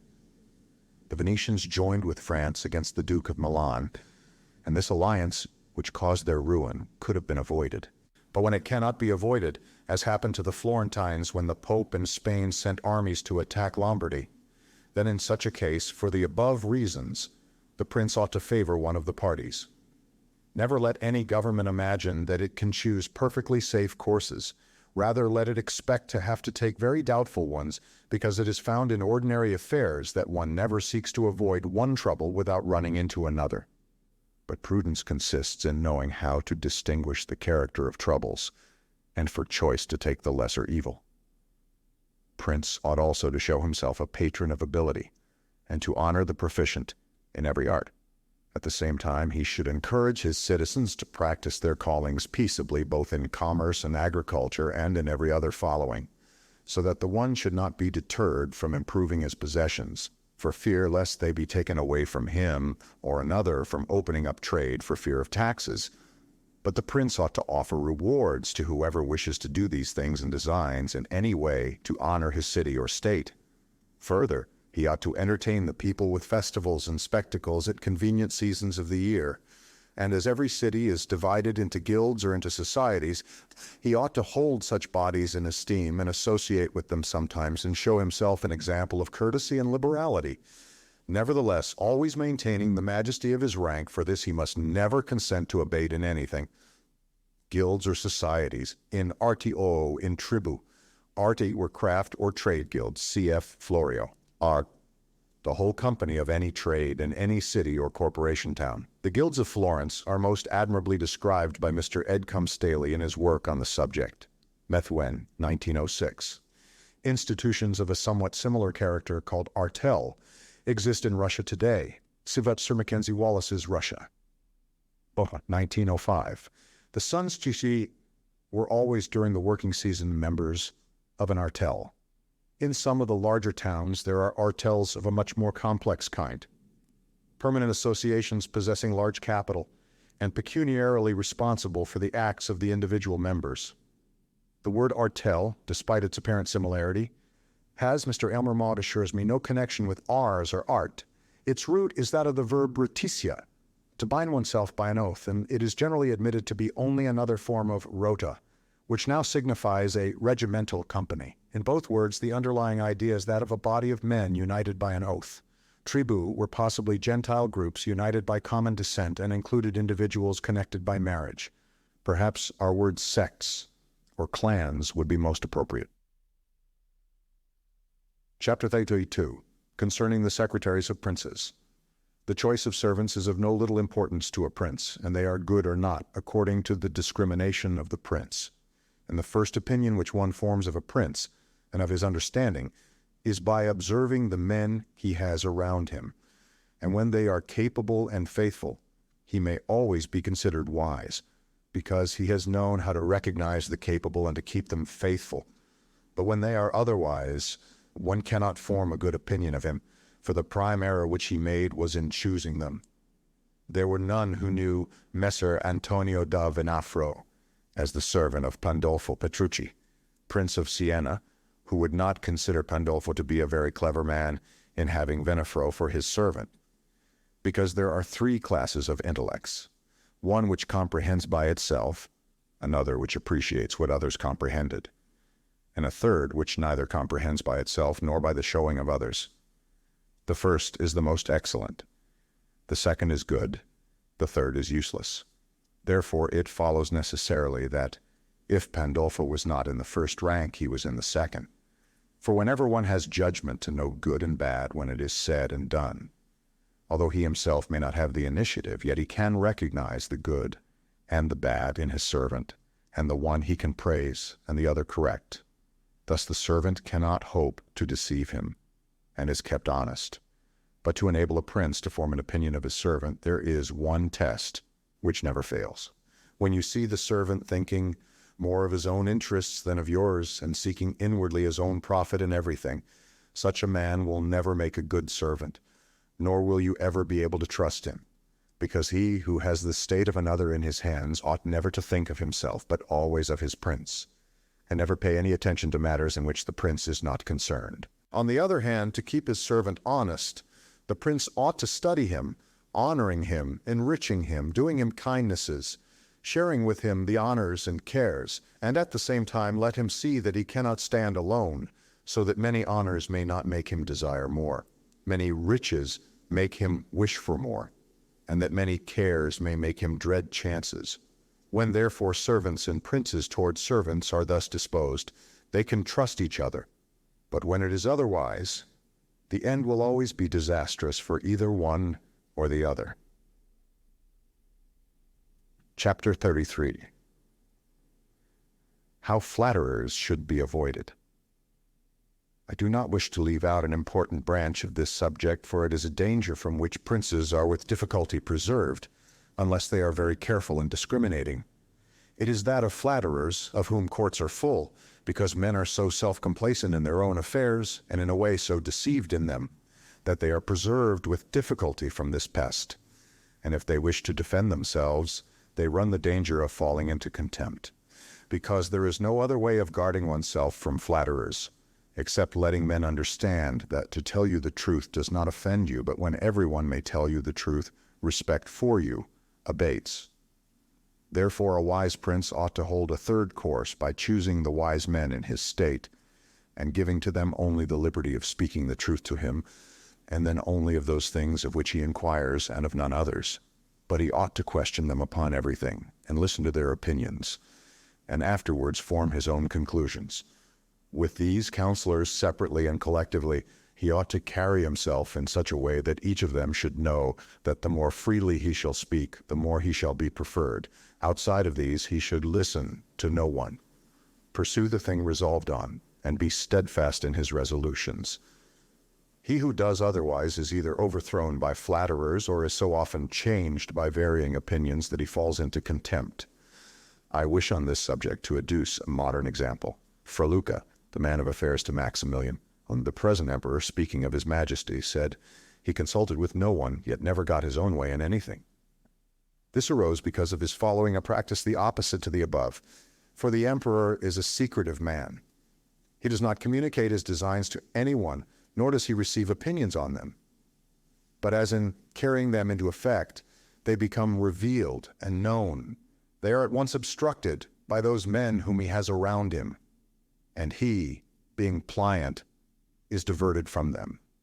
Hence it follows that those things he does one day he undoes the next, and no one ever understands what he wishes or intends to do, and no one can rely on his resolutions. 1. Maximilian I, born in 1459, died 1519, Emperor of the Holy Roman Empire. He married first Mary, daughter of Charles the Bold, after her death Bianca Sforza, and thus became involved in Italian politics. A prince, therefore, ought always to take counsel, but only when he wishes and not when others wish. He ought rather to discourage everyone from offering advice unless he asks it. But however, he ought to be a constant inquirer and afterwards a patient listener concerning the things of which he inquired. Also, on learning that anyone on any consideration has not told him the truth, he should let his anger be felt.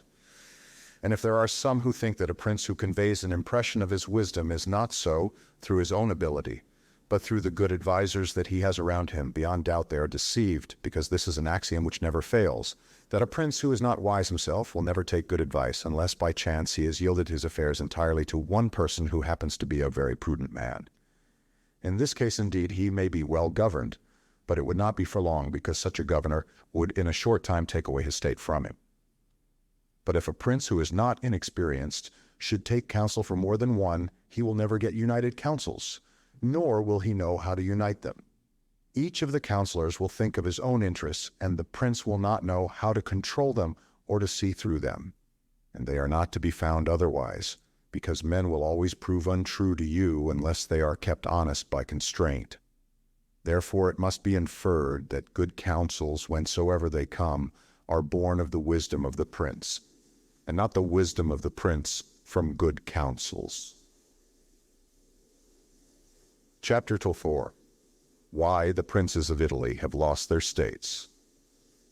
The previous suggestions, carefully observed, will enable a new prince to appear well established, and render him at once more secure and fixed in the state than if he had been long seated there. For the actions of a new prince are more narrowly observed than those of an hereditary one, and when they are seen to be able, they gain more men and bind far tighter than ancient blood, because men are attracted more by the present than by the past, and when they find the present good, they enjoy it and seek no further. They will also make the utmost defense of a prince if he fails them not in other things. Thus it will be a double glory for him to have established a new principality and adorned and strengthened it with good laws, good arms, good allies, and with a good example. So will it be a double disgrace to him who, born a prince, shall lose his state by want of wisdom. And if those seigneurs are considered who have lost their states in Italy in our times, such as the King of Naples, the Duke of Milan, and others, there will be found in them, firstly, one common defect in regard to arms from the causes which have been discussed at length. In the next place, some one of them will be seen, either to have had the people hostile, or if he has had the people friendly, he has not known how to secure the nobles. In the absence of these defects, states that have power enough to keep an army in the field cannot be lost.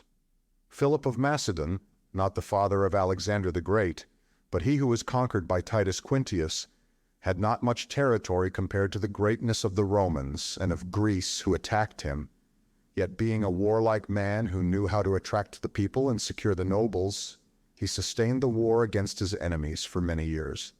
And if in the end he lost the dominion of some cities, nevertheless he retained the kingdom. Therefore do not let our princes accuse fortune for the loss of their principalities after so many years' possession, but rather their own sloth, because in quiet times they never thought there could be a change. It is a common defect in man, not to make any provision in the calm against the tempest. And when afterwards the bad times came, they thought of flight, and not of defending themselves. And they hoped that the people, disgusted with the insolence of the conquerors, would recall them.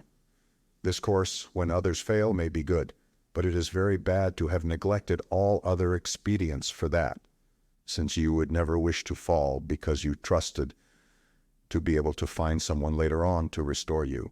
This again either does not happen, or if it does, it will not be for your security, because that deliverance is of no avail which does not depend upon yourself.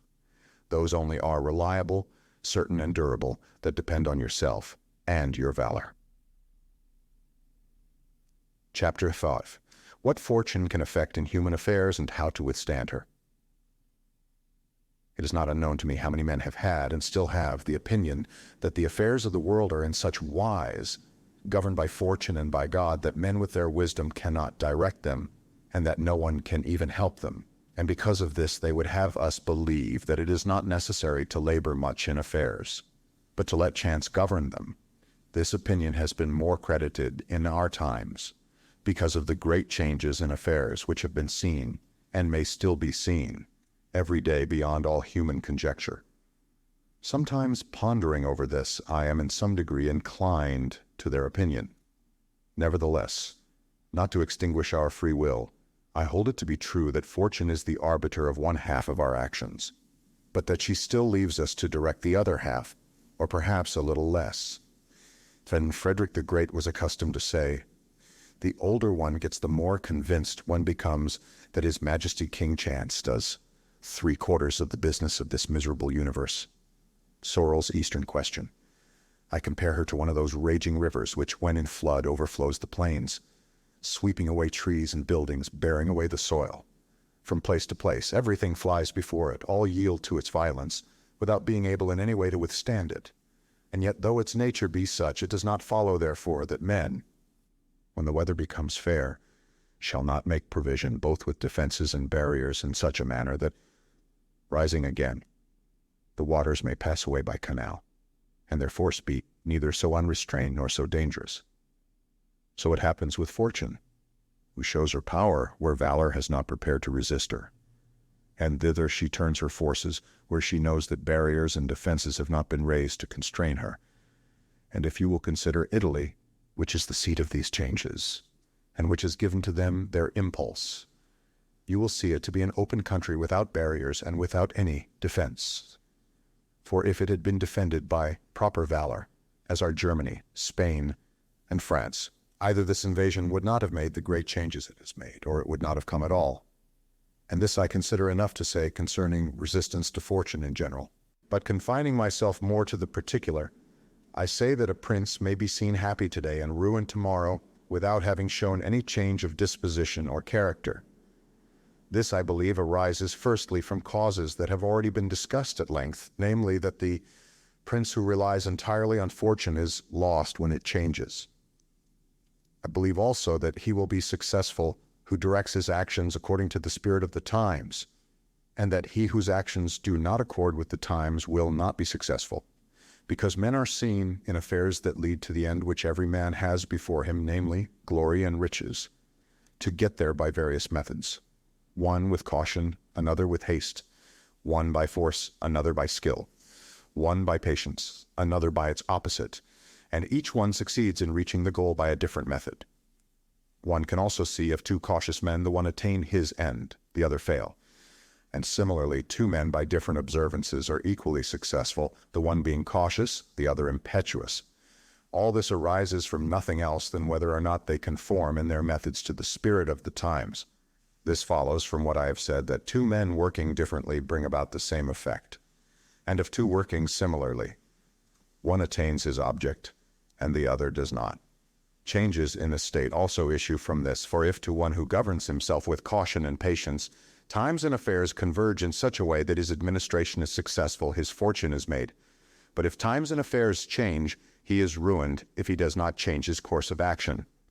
But a man is not often found sufficiently circumspect to know how to accommodate himself to the change, both because he cannot deviate from what nature inclines him to do, and also because, having always prospered by acting in one way, he cannot be persuaded that it is well to leave it, and therefore the cautious man, when it is time to turn adventurous, does not know how to do it, hence he is ruined.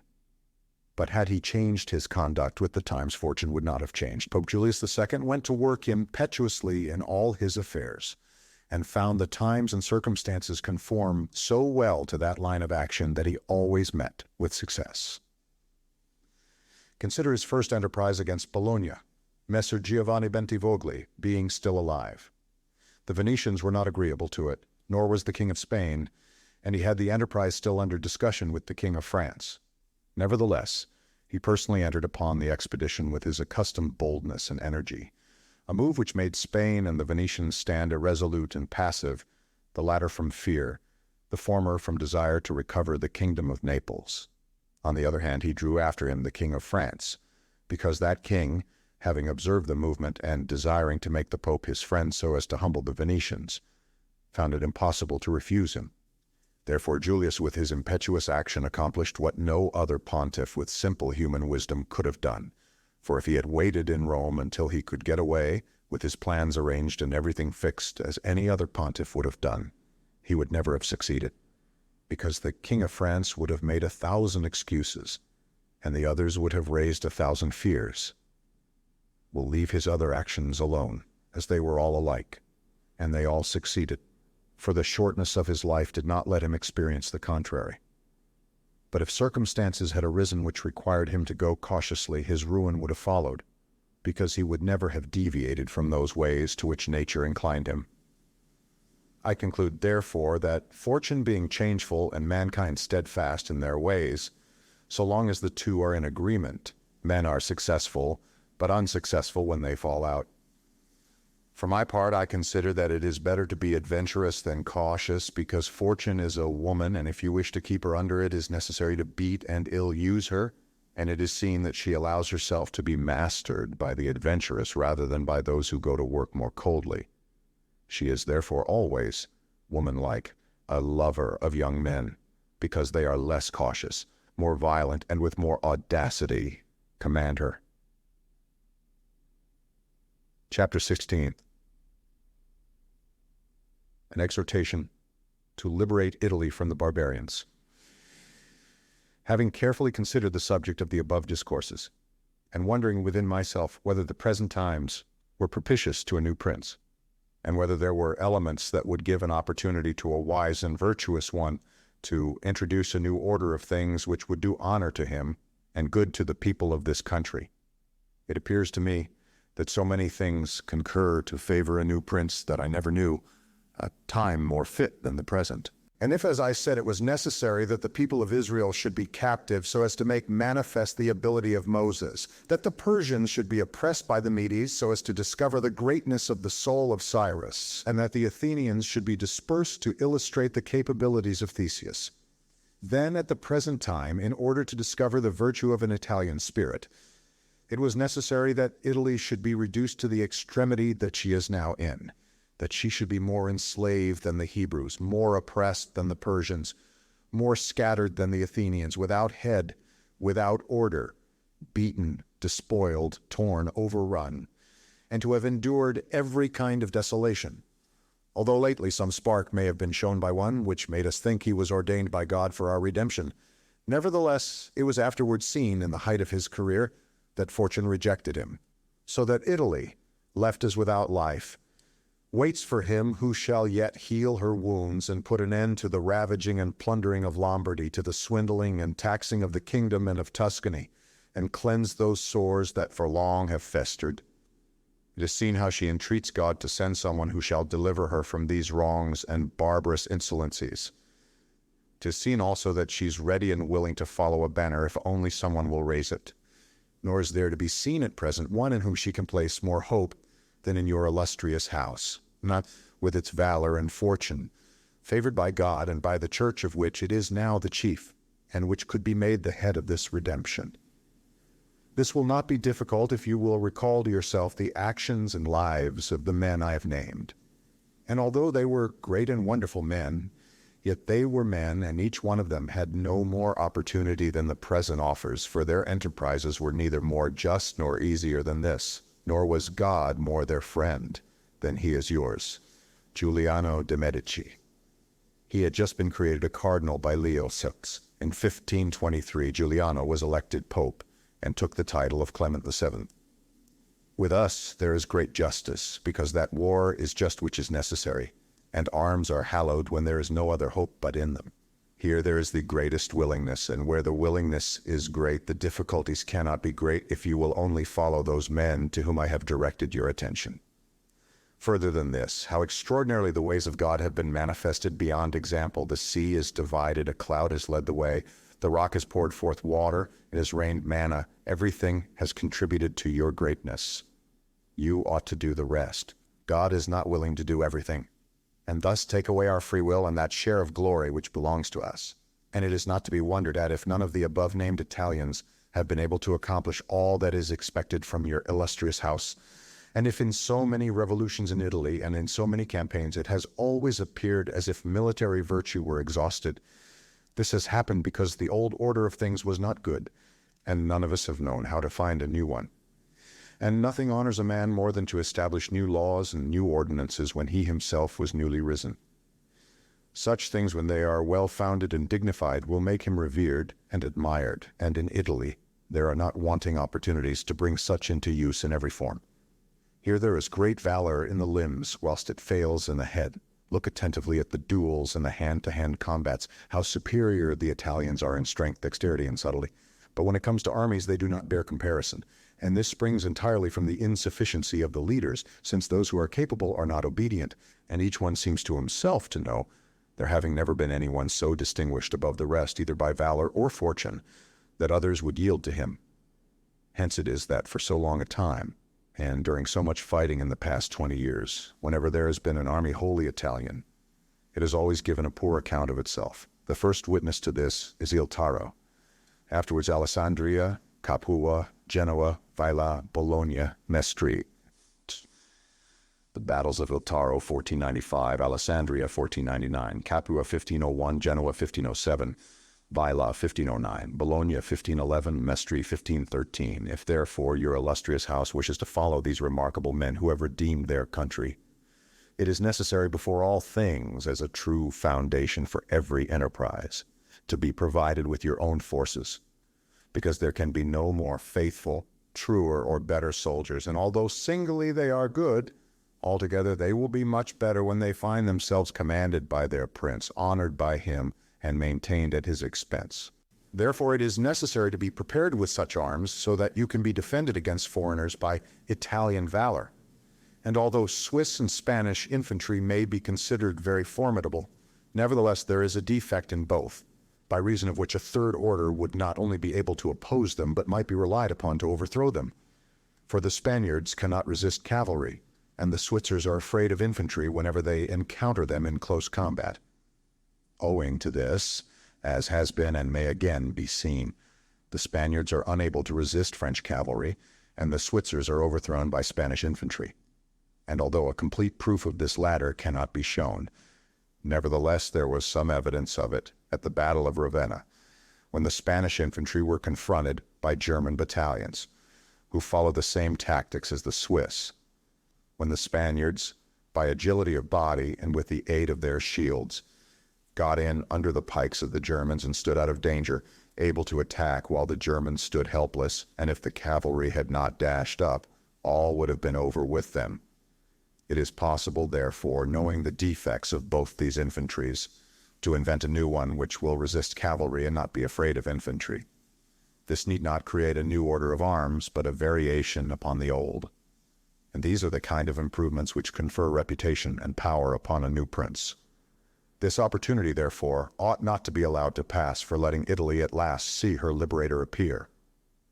Nor can one express the love with which he would be received in all those provinces which have suffered so much from these foreign scourings, with what thirst for revenge, with what stubborn faith, with what devotion, with what tears. What door would be closed to him? Who would refuse obedience to him? What envy would hinder him? What Italian would refuse him homage? To all of us this barbarous dominion stinks. Let therefore your illustrious house take up this charge with that courage and hope with which all just enterprises are undertaken, so that under its standard our native country may be ennobled, and under its auspices may be verified that saying of Petrarch, Virtu contro al furore prendere l'arme, e fia il combatter corto, che l'antico valore negli italici quor non e ancor morto. Virtue against fury shall advance the fight, and ity the combat soon shall put to flight. For the old Roman valor is not dead, nor in the Italians' breasts extinguished. Edward Dacre, 1640.